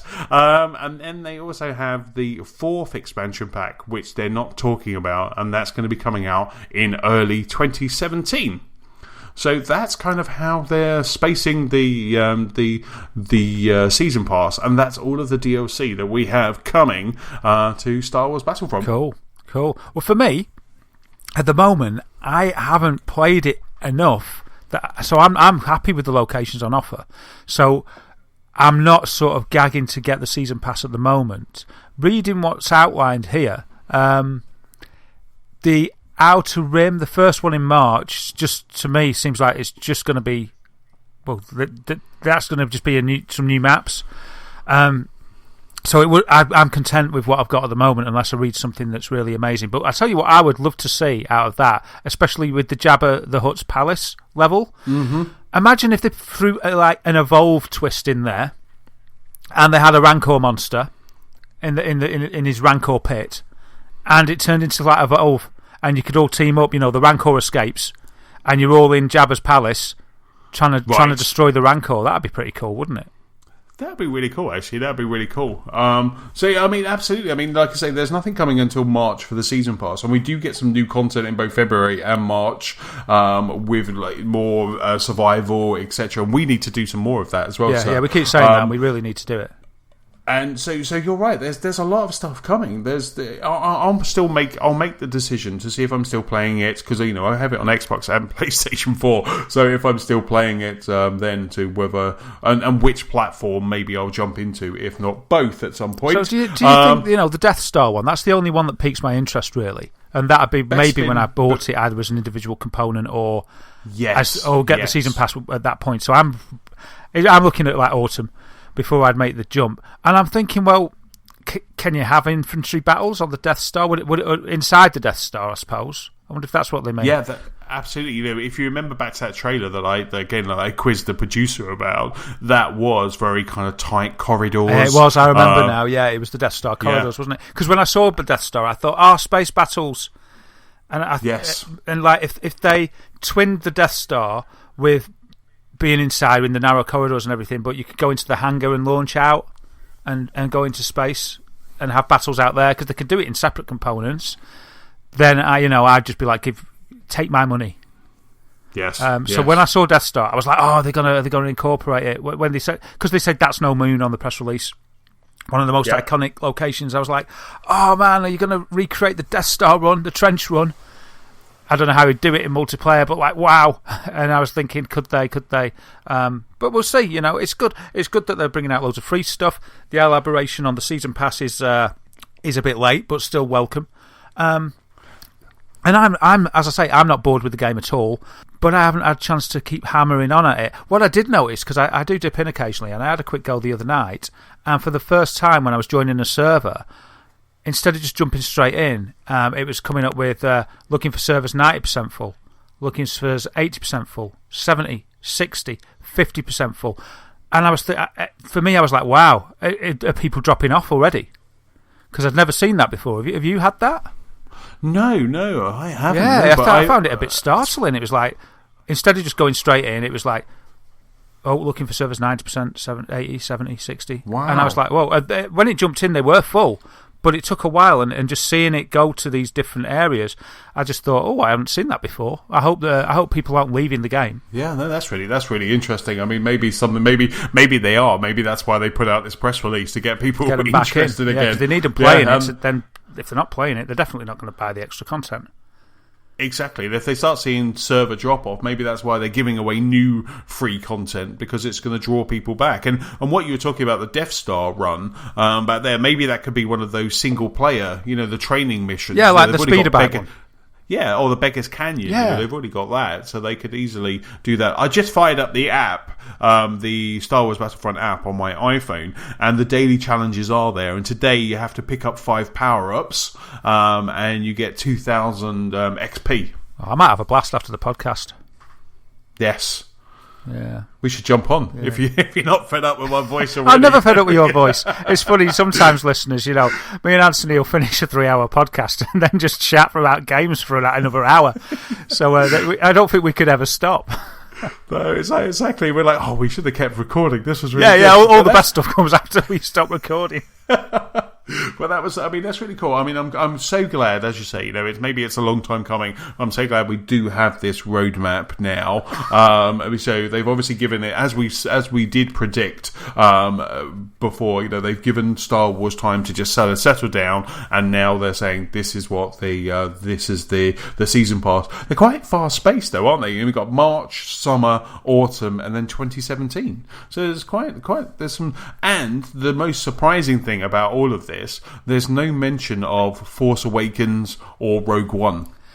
It's all classic, original trilogy Star Wars stuff. Yeah, maybe they've decided that this iteration is all going to be sort of classic Star Wars, and maybe the rest, it will cost a lot for the license, and they're obviously planning on, playing this for a long time. This could go on with drips and drabs of DLC, into 2018. Maybe they're intending to keep feeding this beast until maybe the 3 films have come out, and then, or maybe just before the last film comes out in the new trilogy, to drop a new game that's more new trilogy based. Yeah, maybe. That's quite a good idea, actually. I mean, it's quite interesting to see that Episode 8 has now been moved to December, hasn't it? Yeah. So Avatar's moved has moved out of Christmas 2017. So Star Wars has swooped back in there. I think they did so well this Christmas that instead of the May launch, I think we're now going to see Star Wars films every Christmas. Yeah, I mean, I've got a May birthday, so I was looking forward to it. But if it was a game, you'd be like, oh no, nightmare. But I'm happy with that because I like a Christmas film, and I think Star Wars suits that season. So I'm happy. I'm happy to have Christmas and have a Star Wars film at the same time. I think it's great. It sort of could be a tradition, when it comes out. Yeah, no, absolutely. Because we've got Rogue One this Christmas, so then we'll have Episode 8 next Christmas. The year after that, we've got the Han Solo movie. So yeah, I'm more than happy for those movies to move to Christmas. But it's really interesting. So today, as we're recording this, which is the 27th of January, that the first bit of DLC. So maybe expect a little bit of an update when we fire up our PlayStations. But we get some new stuff, and we get Han Solo in that outfit, in the Hoth outfit, which is just going to be. I had that figure. That was my favourite figure. My favourite Star Wars figure was Han Solo in that outfit. Oh wow! There you go. Yeah. Bit of Anthony trivia there. Have you still got the figure? No, though my parents sold my Star Wars toys, but that's another story from me and my psychiatrist. Let's not go to that sad time. Yeah, I'll start crying. They just left it. No, it was just Stop it. Well, I'll take your mind off it with other news, other gaming news. And what we've got here is my headline for this. I thought it was quite amazing, but it's rubbish now. How I read it back. But an expected title starts to unravel for EA. What a brilliant headline that would be. So basically, poor old Yarny, in his Unravel title, there were fears reported that they'd have to change the name. Unravel, because the US Patent Office got involved and said that there was too much similarity to another game, an old game called Berries Unravel, and that's a board game where you basically it's got a board. It's a board game, and it's got like when you follow the line to a balloon sort of thing. You trace a line out of lots of lines with your finger, and you've got to go from one end, and they all twist into each other, and you go from one end to the other. It's basically a board game that you do that in, by the look of it. But the US Patent Office said that this was enough for it to be confused with a platform video game that involved yarn, which was really bizarre but interesting. The quote from the Patent Office, as reported by a member of NeoGAF, goes like this. So they said, when comparing marks, the test is not whether the marks can be distinguished in a side-by-side comparison, but rather whether the marks are sufficiently similar in terms of their overall commercial impression that confusion as to the source of the goods or services offered under the respective marks is likely to result. I hope you understood that, because I just read it and thought, the second or third time I've read that, sounded a bit like gibberish to me.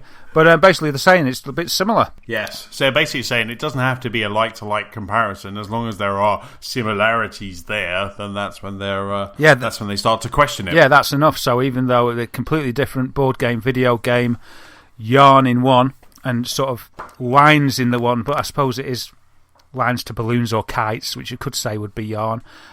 It's just a bit too similar to have the same name. They've got to protect the original patent, I suppose, so they're just standing up for that. So it was kind of like, oh no, what's going to happen? Are they going to have to change the name? Which is pretty, they've done a pretty good job of marketing that name. Everyone finds it synonymous with the game and Yarny. It'd be very bizarre if they called it something else. Like, I don't know, Unyarn or whatever.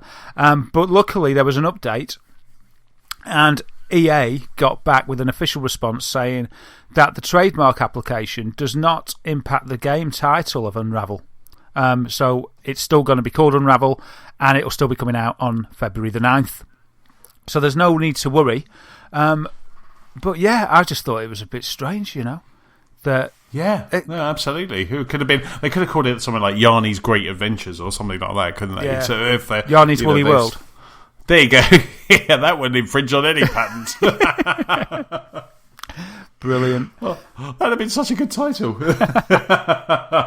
So yeah, though, as long as it doesn't impact on that, because that's going to be my birthday game. So as long as it doesn't impact on that, I'm happy. Don't worry, it'll still be released at the same time it should be, and it'll still be called Good Old Unravel, which we all like.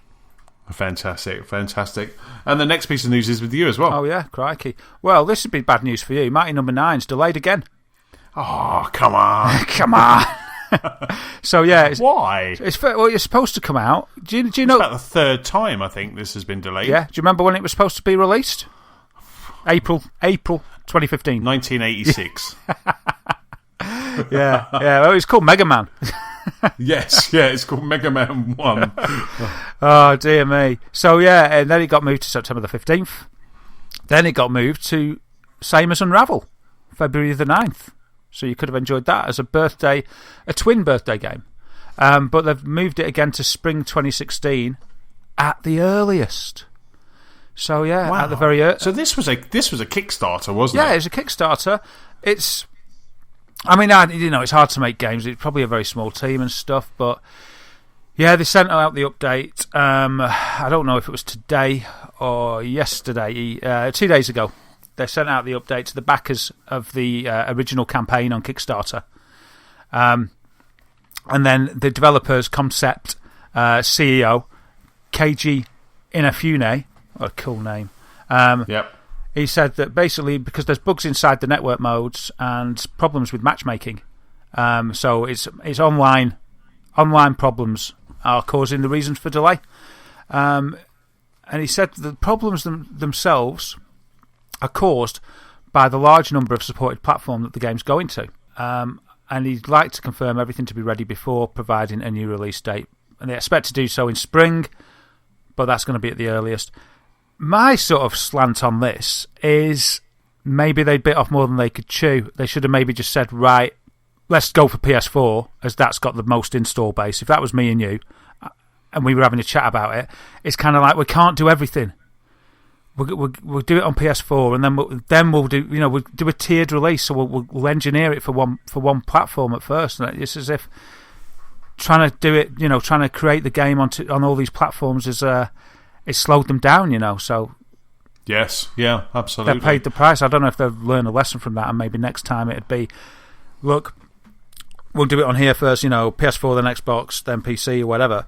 Or maybe the reason they had to hit all bases was because that was the only way to get the Kickstarter money they needed, because they needed everybody from each platform on board. I'm not sure.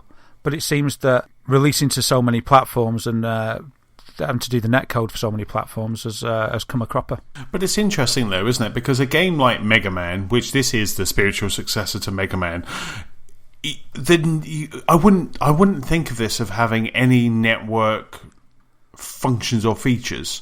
I don't know if it's on a co-op. I don't think it is. I think it's a very single player Twitch jumping shooting game. So it's not that. I know, so online leaderboards. I don't know. So yeah, it's like, why is there a network code? Maybe there's leaderboards or something like that. But all of those are additional features that you could patch and roll out later. Yeah, because surely the guys that have contributed to this, that have backed this, online's not a priority. They want to play a Mega Man that looks up to date. That's what they want. They want to play it. They want to play a platformer. They want to play it they want to play sort of like a game that's like the Mega Man they love, but all HD and beautiful because Mega Man's not getting remade. Just give them that, and like you say, okay, this is all we can do. We'll give you this. Sorry about the online. What we're going to do is we're going to do an online component. Whoa, get excited. But hold on, we're going to give you the base game first for you all to enjoy, and thanks for your backing. We're going to work on that in the background. Yes, You know, absolutely. You'll get leaderboards and co-op and all of that malarkey will come later. And now I know it costs to roll out a patch on those platforms, so maybe they're trying to keep the costs down. But still, this game has been, like you say, it's delay, and I believe that there was an E3, like not last E3, the E3 before, when this game was playable in its entirety. It was playable. Development hell. Here's someone from Kind of Funny who's very close to KJ Inafune. I think it's Colin Moriarty. He played it. He's played the game, and he said it was ready. So, is it a stalling tactic? Is this just an excuse? Is KJ Inafune a just wants to keep tweaking it? He's just afraid to let it out. But to delay something 3 times, people will start to lose interest. I mean, you did that with not Destiny, with the Division, yeah. Because it got delayed and delayed and delayed. And I'm still excited for this title, but come on. Yeah, and I don't know. It's like, you only get one shot at a release to do it right, and they must have all got hyped up each time. There's an expectation there, and like exactly as you say, each time they miss, that expectation dwindles, the excitement dwindles. Their shot, they don't have as much of a shot. Every time it's delayed, they don't have as much of a shot as making as big an impact. So it's a shame. I think it's a shame, and I suppose we'll just see what happens. I like the look of this game, so I wish them every success. Indeed, I mean, it's never good for you. I mean, when I work on projects, and there has been a few projects where I've had to go back to the company and say, we're not going to hit that, and there's nothing worse than doing that, so I know they don't do it lightly, but at the same time, when you set that expectation last time, when you fail on the second time, you make sure that on the third one you give yourself enough wiggle room. That even if this game was done, waiting, and you would make sure that you would have enough space. And that's exactly what I do with projects. I don't think I've ever had anything that's been delayed 3 times, but if it's delayed on the first one, by the time I give you that second date, I've made sure that we can hit that second date, because it's just, people are going to lose faith with you if you fail again. Yeah, once bitten, twice shy. Indeed. Yeah. So there we go. It's delayed again. We'll see what happens when it's released. Wowzers. And then, well, speaking of games that are going to be coming out in February, we have the free games. Teased at the top of the show that we have the free games for both Microsoft and PlayStation. Both of those hit today, just before we're about to record the pod. So we'll go through them now, starting with the PlayStation Plus for February. So PlayStation Plus for February, we have, and these titles will all be coming on the 2nd of February, so which is next Tuesday. And my dad's birthday. Happy birthday, Mr. Chester. So there you go. So Mr. Chester's getting the PlayStation Plus account. Coming next Tuesday, we've got Helldivers. We've got Helldivers coming to PlayStation 4, PlayStation 3, and Vita. Now this is quite a good game. I've been playing this. I played it when it first came out on the Vita. It's kind of a top-down Destiny loot 'em up, but the great thing is that there's no friendly fire. So if you're playing, kind of great, but it could break up a lot of friendships. If you're playing and you've got other people in the team, you can then just kind of co-op, drop in, drop out, co-op. You have to watch it because you can take out a mate with a bit of kind of loose fire. So that's coming. So Helldivers is coming out, so it's really cool.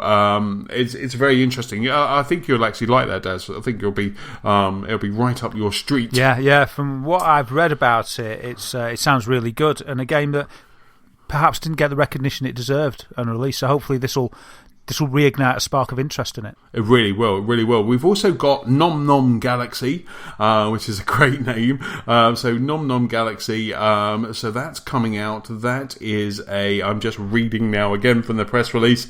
It's a base building, mixes everything from base building to tower defense in gaming action. So I quite like the idea of this. You can do it single player, or you can have up to 4 players can join in a co-op mode. So they're the kind of 2 biggies really for February. We've also got Persona 4 Arena Ultimate, or Ultimax I should say. That's on PlayStation 3. Grid Autosport on PlayStation 3. That was a fantastic driving game. I loved the Grid franchise. They were really cool games. On Vita, we've got Lemmings Touch, which is exactly what it says on the tin. It's Lemmings game for the Vita. And then we've also got a sci-fi themed adventure called Nova 111, which is available on PlayStation 3, PlayStation 4, and also Vita. And that is a sci-fi themed turn-based adventure with real-time action. So that looks quite cool. I quite like the look and the aesthetics of Nova 111. But that's kind of what we're getting on the PlayStation. So it's an average month, isn't it? Yeah. It's an average month. There's nothing like, oh wow. But I like you suspect, and I'm thinking I may be impressed with Helldivers. If there's one game you like, it's a good month. I mean, Super Meat Boy took me by surprise, you know. And yes. I love that game. So, yeah, you know, it's a fine bevy of games. Average month. I was a bit disappointed with PS Plus. I thought that they might give sort of, I don't know. I sort of think it's about time they just gave Knack out, really, or something like that. And I kind of want to play Knack. But I'm scared of buying it because I'm sure. See, if I'd have bought Knack 2 months ago, it'd be out by now. It's just me holding off from buying it that's stopping it from appearing on PlayStation Plus. But yeah, I think it's about time they gave one of these launch titles a go. And maybe Xbox. I was expecting Rise to appear as well in January.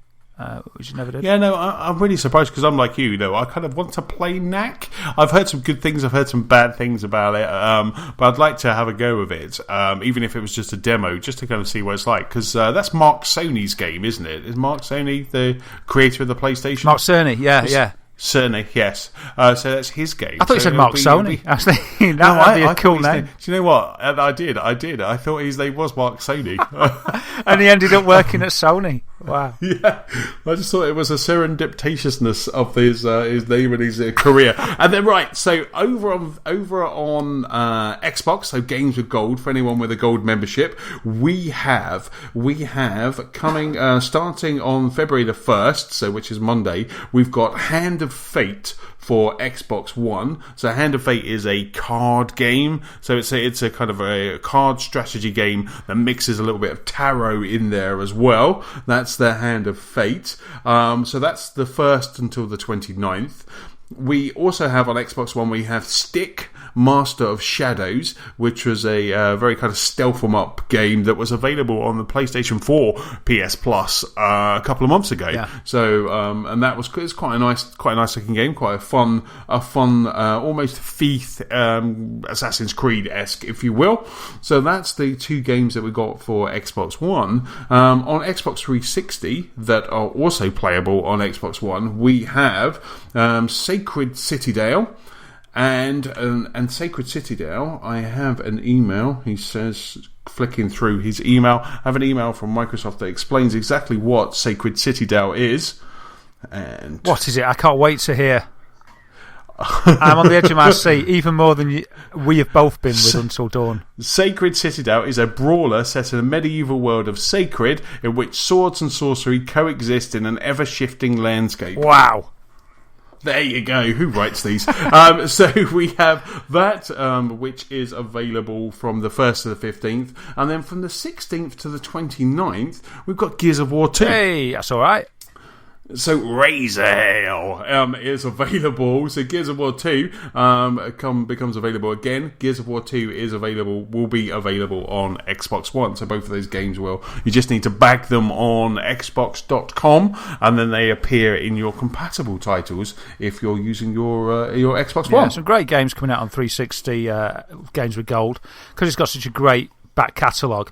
You know, like it was Deus Ex last month, and now you're getting Gears 2. You know, if it almost makes me not wish that I was a new gamer, but if somebody just like got into games now and wasn't so bothered about being on the latest platform, you could buy a 360 and you could just be happy with the free offerings. I think there's good games there. Deus Ex could last you a month. Gears could last you a month. Sorted. Yeah.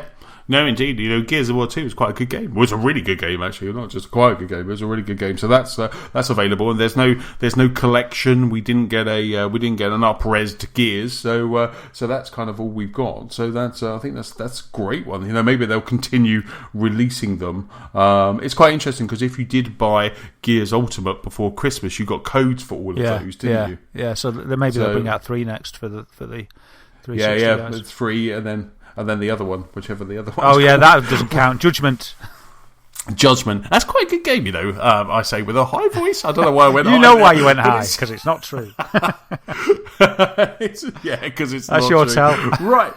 I've got it now. So, yeah, absolutely. I'm going to shut up. And now, should we head over to our VR news desk for the latest in VR?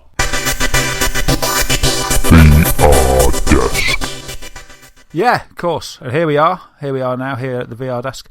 And what have we got this week for everybody? Well, we've got the news that Hideo Kojima has been in London on his little tour. He's doing his World Technology Tour.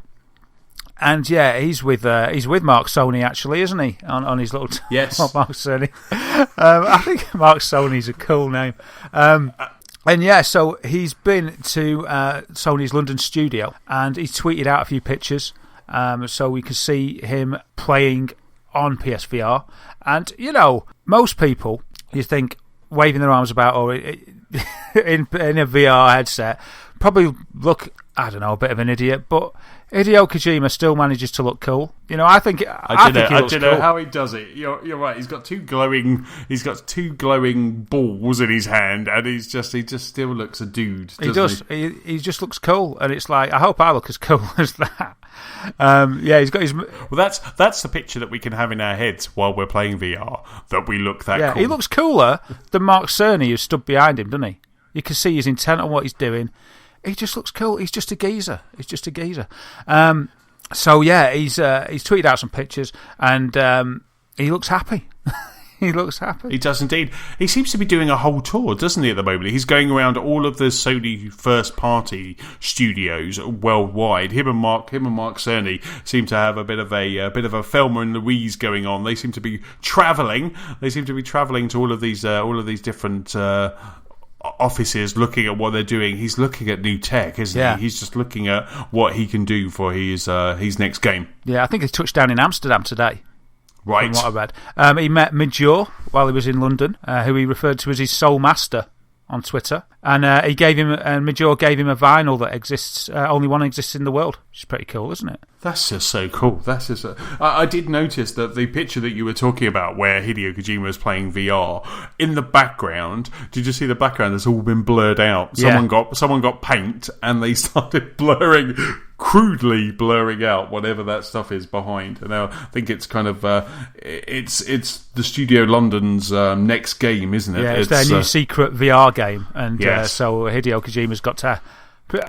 Well, he knows what it is. If he didn't get to play some code, he knows all about it. I'm sure they've been getting him involved and showing him the ins and outs of it. So he's a lucky guy, isn't he? Because he's just being, I don't know, treated like royalty, isn't he? He's been taken on a tour. They're just yes, look what we've got for you. Use your imagination and give us something. I wonder if he'll get inspired by VR and we'll get a Hideo Kojima VR game as his next title. I wonder if he's got fed up of being restricted to sort of 2D, 3D games, and maybe he wants to go for that full immersion in VR. We'll see. Yes, absolutely. It's quite nice to see that in the Sony Studios London, they're using my TV as well. They have my TV that I've got at the moment is the one that he was playing with, which is quite nice. Oh, brilliant! So you're up there. You're up there with the best. Superb. But yeah, so it's really interesting. Like I say, I can't wait to see if Kojima comes out with a VR game. That's going to be an experience, especially if it's something like PT. You imagine strapping VR headset on for PT. That was incredibly scary. Oh, I don't know if I. You're like no. Scary. I mean, I'd give them a go. But crikey, I don't know if I'd last very long in a game like that. It's just too immersive, too much immersion. Maybe too much immersion can be a bad thing. So that was that. We've also got information about this year's Game Developers Conference, which is in March. We mentioned it earlier on. It kicks off on March the 14th, the Game Developers Conference. It's interesting because there's a massive increase in how much VR is going to be showcased and discussed at this event. So over 10% this time of the 400 lectures, panels, tutorials, etc., everything that's going on, is going to be directly about VR, with even more likely to be touching on the subject over the discussions that go on during the event. So that's 10% of the 400 lectures. Now, that is a massive increase because last year there were only 13 sessions devoted to the VR aspect. So it's a 200% increase on last year. So that's quite interesting, isn't it? Shows that there's been a bit of a boom, a bit more.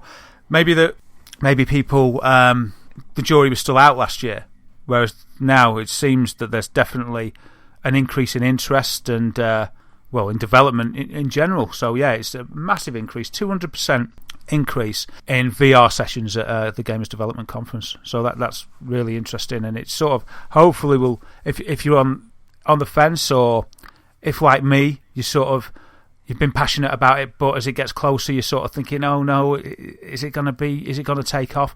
All the evidence does seem to point to, yes, it will take off, these are professional game developers from all around the world coming to this place, and they're a massive increase in the interest in VR. So that's really good. It's really positive. And of course, by that time, because that's kind of early March, by that time, HTC Vive would already have been, they'd already been pre-ordering. Maybe we'll get an announcement from Sony at that point as well, saying that what the PlayStation VR is, and maybe it'll all be out there so people can talk freely about all of this tech. Yeah, absolutely. And it's not just being sort of barriered into just games. There's going to be other discussions about, like HBO are going to be discussing the creation of believable characters in VR. So that's interesting. So like maybe that's TV shows where you're actually in the room while the scene's going on. Right. Be interesting, wouldn't it? So maybe they're looking into that sort of thing. They're looking at identity confusion in VR narratives, which is interesting. That's a session done by Seismic Games. Sony's going to be there. They're going to be talking about creating great audio for AAA VR games. And as we've discussed before, audio is so important. It's not just about the visuals. Sound, for me, actually can be more important. And I won't regale the tale where I had to make a choice between HD and sound again. But it's so important. I mean, that's what gets your needle in Until Dawn. It's so important in a game for the immersion, and it's going to be equally so in VR. And the spatial, the dynamism of that audio is going to be so important, especially in something like Vive, where you can move around the room. The sound's going to have to consider where you are, isn't it? Yes, yeah, so that's absolutely. Interesting. I also read something interesting that I'm not sure if it follows suit with Oculus, but I think it probably will. I can't swear to it, but Vive definitely does not include the headphones. Right. So when you get that, if you want for the audio, you have to get your headphones separate. So I just thought that was an interesting thing. I thought with some of them they might have little earphones or buds built into the headset. But Vive, this is just an aside, Vive doesn't come with headphones, which I thought was interesting. So yeah, there's also another session which is going to be Hedgehog Noises in VR, audio for Oculus Story Studios Henry. Which is going to be very interesting. So maybe we're going to be seeing some kind of virtual hedgehog game coming up. So what that'll be about, I really don't know. But there's all sorts of different VR stuff going to be talked about at the Game Developers Conference, and it's just good. It's positive. It's showing. It makes me feel that it's not going to be a flash in the pan. It gives me faith that the investment that I potentially will be making, isn't going to be wasted, and that's good, whether it be Vive or the cheaper PSVR or wherever I may spend it. I'll certainly be spending it somewhere, I'm sure. But it's interesting that you say about HBO being there at the GDC, because Sundance Film Festival has just wrapped up, and even there they had VR films. Oculus partnered with an indie filmmaker, and they had a film there called Strangers, and it's all via, you watch the entire movie via Oculus, and it is that you have a scene playing out in a room, and you can move around, and you can move with the sound. As someone's talking, you can look over there if you want, or you can see what the other actor is doing as he's reacting to what's being said. Wow, that's so cool. And I think HBO had something to do with it already, because there's a demo or an experience on Oculus of going up the wall in the lift from Game of Thrones. Oh, right. Okay, yeah, superb. Yeah, so many people have been on that, and I think when the official Oculus tour went round, they had sort of a set that was made to look like the wall, like at the bottom of the wall at Castle Black, and you went into the lift or whatever it is, and they get winched up, and you donned the Oculus, and it took you up, and then you went up and up and up, and then looked over the wall, and it was meant to be pretty sort of immersive and terrifying, like really as if you were there. So maybe that was a first experience. They were just playing with it, and maybe they're going to build on that. So that's really interesting. Really interesting. Yeah, and there's a lot of chat about nausea in VR. About making people sick and stuff. Now, I've read that once they got the frame rate up to 90 frames per second, it deceives your eye so much that it doesn't make you sick. It was because originally the frame rate wasn't quick enough, so it couldn't quite deceive your mind, and so there was sort of an argument going on inside that you're not really there, which made you feel nauseous and sick and ill and like give you travel sick kind of feelings and stuff. But there's been not really an experiment, but a guy has decided to spend 48 hours in VR, which he's done recently. And that sounds like you when you get the HTC Vive. I know. I read this and I was like, wow, that means you can do it. Yeah, it'll be, you always read about that. Well, you don't always read about it, but you sometimes see these stories about gamers in Korea that they just keel over, don't they, playing whatever it is they play in internet cafes. Yes. And I was thinking, crikey, we're going to get an influx of this with VR, because it's going to be even more like addictive or hard to get out of than just sitting in an internet cafe. So yeah, there's been lots of chat really at the early days of VR about VR sickness, and they've sort of, I think, been satiated quite a little bit these days. But the proof is in the pudding, because not many people have got these systems. So you just believe in the hype, really, aren't you? You don't really know facts. But yeah. An artist spent 48 hours in VR, and he said that he had a nausea-free time. He spent the time in HTC Vive, and he speaks highly of the comfort and immersion of the device. So he said that he had no physical problems. He didn't get burning eyes, killing headaches or nausea. His name's Thorsten Weidman, and he's the founder and artistic director of the Amaze Festival. And he spoke to Vice after spending 2 days straight in a Vive headset for one of his art projects, which he called Disconnected. Sounds very artistic. Now, he does say that he had a panic attack in the 25th hour, right, that almost caused him to drop out. So I don't know what that's about. It doesn't really elaborate. But the rest of his time, he's just happy in there. You can watch live streamed footage of him in there on YouTube. I may put that link in at the bottom of the show notes. Now, he didn't spend it just like meandering through nothing the whole time, because obviously that would be a little bit boring. So the project he was doing was an early test of what he thought will be a common pastime in the year 2026. So he sort of hypothesises that it will be normal that you'll go into VR to meet your international friends in social VR rooms and go on crazy adventures together. But a long trip will still be special and could even be understood as a controlled drug experience. So to sort of support that, he had a VR shaman who's called Sarah Lisa Vogel, and she led him through a series of games, demos, and, inverted commas, lucid trip experiences to keep him occupied during this time. So in the real world, the 48-hour marathon included 2.5 hours spent sleeping with the headset on each morning. So even when he was asleep, he had the headset on. Wow. And when he was asleep, he was asleep in a virtual cosy cave with a view of the stars. And he ate, the food he ate was a bit like being a spaceman, being an astronaut, he ate special liquid food such as bananas, chocolate, and medication that was designed to stop him from going to the loo during his trip. So yeah, he went in there. He spent 48 hours in there. When he was going to sleep, he could sort of pick wherever he wanted to sleep in any way, and he slept in a cozy cave with a view of the stars, and went through a load of experiences and demos and stuff. And to all intents and purposes, it seems like he had a good time, apart from a panic attack at 25 hours in. Maybe he was on that PT demo for that time. I don't know. But yeah, that's pretty amazing. I've never played a blooming game or done any experience like that for that amount of time, so it's a good test. Interesting. Absolutely, no, it's really good because everyone is worried or concerned about what that will do. You're playing games, your average gaming session, 3 hours or whatever.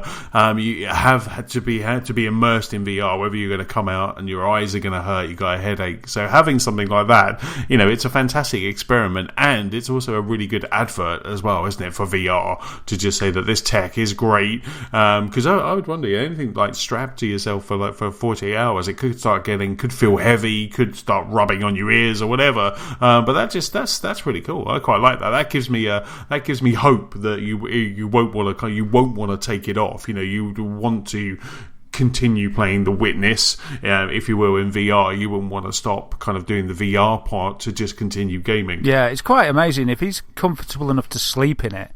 I can't imagine anything worse than having something sort of straining my head while trying to get 40 winks. But it does give hope for the comfort of it. It sounds really good. And more and more, as I've already said on the podcast today, I'm reading about things where people just it's so intuitive because it's not using a pad. It's just go and get this. It's so obvious what to do. People are loving it. I also saw a video with a guy talking about VR, and he was saying, because of the foam that you get on an Oculus, on the dev kits, you've seen it's all. So if you're playing one at one of these conventions, it's probably got the sweat of 1,000 men soaked into it already, which is just, you don't relish the thought of plonking it on your face. But I saw a video of a guy, and he was talking about, I think it was PSVR, and I don't know if he broke a bit of an NDA by saying this, but he said that it was got a nice finish on it now. So it doesn't absorb sweat. You can just wipe it off. So maybe it's a bit leather upholstered or something. And I was thinking, if there's one good thing that it needed to happen, that was it. Because picking it up or when it sinks onto your face, it feels like a wet sponge. It's not good. It's not good at all. So, no, you can't pass that round a party, can you? Go, here you go, your turn, and it's all exactly. It's so horrible. Embarrassing, isn't it? It's like, oh yeah, sorry, I got a bit excited in there, and it's dripping when you hand it over to the next guy. So I do. You might want to give it a move. Yeah. Imagine give that 5 minutes to dry out. And this is the thing, you want it to be a shared experience, but it just goes to show us design. There's parts of the design of it. It's not all about the experience within, is it? It's the comfort of it on your face, and it's the feeling of it being on there, because it's so important. The evolution of gamepads has taken years, so it will be interesting to see how it really feels. This guy just might be able to sleep on a rock. You don't know, do you? Not that I'm planning on sleeping in VR anyway. But yeah, the last bit of VR news I've got is that if you like The Witness, and you already said, Anthony, that it's sort of made for VR, isn't it? With the way it looks. Really is. Yes. Then you can play it if you've got a PC. Oh. Yeah, I know. Yeah, not on PS4, I'm afraid, but on PC, if you've got an Oculus or a Rift DK2, that's development kit 2, you can enjoy The Witness in VR. And all you need to do, and I'll stick this in the show notes as well, all you need to do is you right-click on The Witness from your Steam library, go to Properties, under the General tab, click the Set Launch Options button, and then in there, enter -VR, that's it, and then click OK, close the game's properties window, and then launch the game. And that's it. You can play it in VR. Wow. A few bugs have been reported. It's not perfect, but it's okay. It's okay. You can sort of enjoy it a little bit. So there you go. If you've got all that kit already, then and you want to have a little look round the island of The Witness in VR splendor, then you can do to a point with this. We'll stick a link to that in the show notes. Yeah, definitely. Because that just sounds cool. That's what makes me want to buy something like a HTC Vive or an Oculus, because you're going to get those experiences. You're not going to be able to play a game on PlayStation VR unless Sony have said you can play it on PlayStation VR. Where with PC, there's already apps that allow you to play any game in VR by mapping the mouse movements and things like that. And and that's exactly what is drawing me to the PC version. Yeah, and that's me too. And the thing is, I was watching something the other day on comparing Vive, Oculus and PSVR, and the guy in question simply said, for me, it's all about the holodeck. I want the level of immersion from the holodeck. And he said Vive is the only one to give that, and it gives it. He said I was cynical before I tried it. He said, but now I've tried it, it's like I don't care how much it is, sort of thing. He's like, I love it that much. I don't care how much it is. I need this experience, and that was getting me back into the green again. If in the red financially, but in the green on wanting one. And I was just like, yeah, that's what I want, because that's the only system that gives you that full immersion, because you can walk around in it. So yeah, for me, it's either it won't be Oculus, because if I'm going to get it on PC, it'll be Vive. So it's between Vive and PSVR for me, and we'll see. But I'm sort of leaning more towards Vive, because it sounds like an experience that it's just going to be amazing. I just need to make sure that it is amazing. Exactly. If I got HTC Vive, I'd have to wallpaper the movie room in holodeck wallpaper, so it looked like that. You imagine that, having like holodeck wallpaper in a square room, and then you stick HTC Vive on. That would be just like, oh.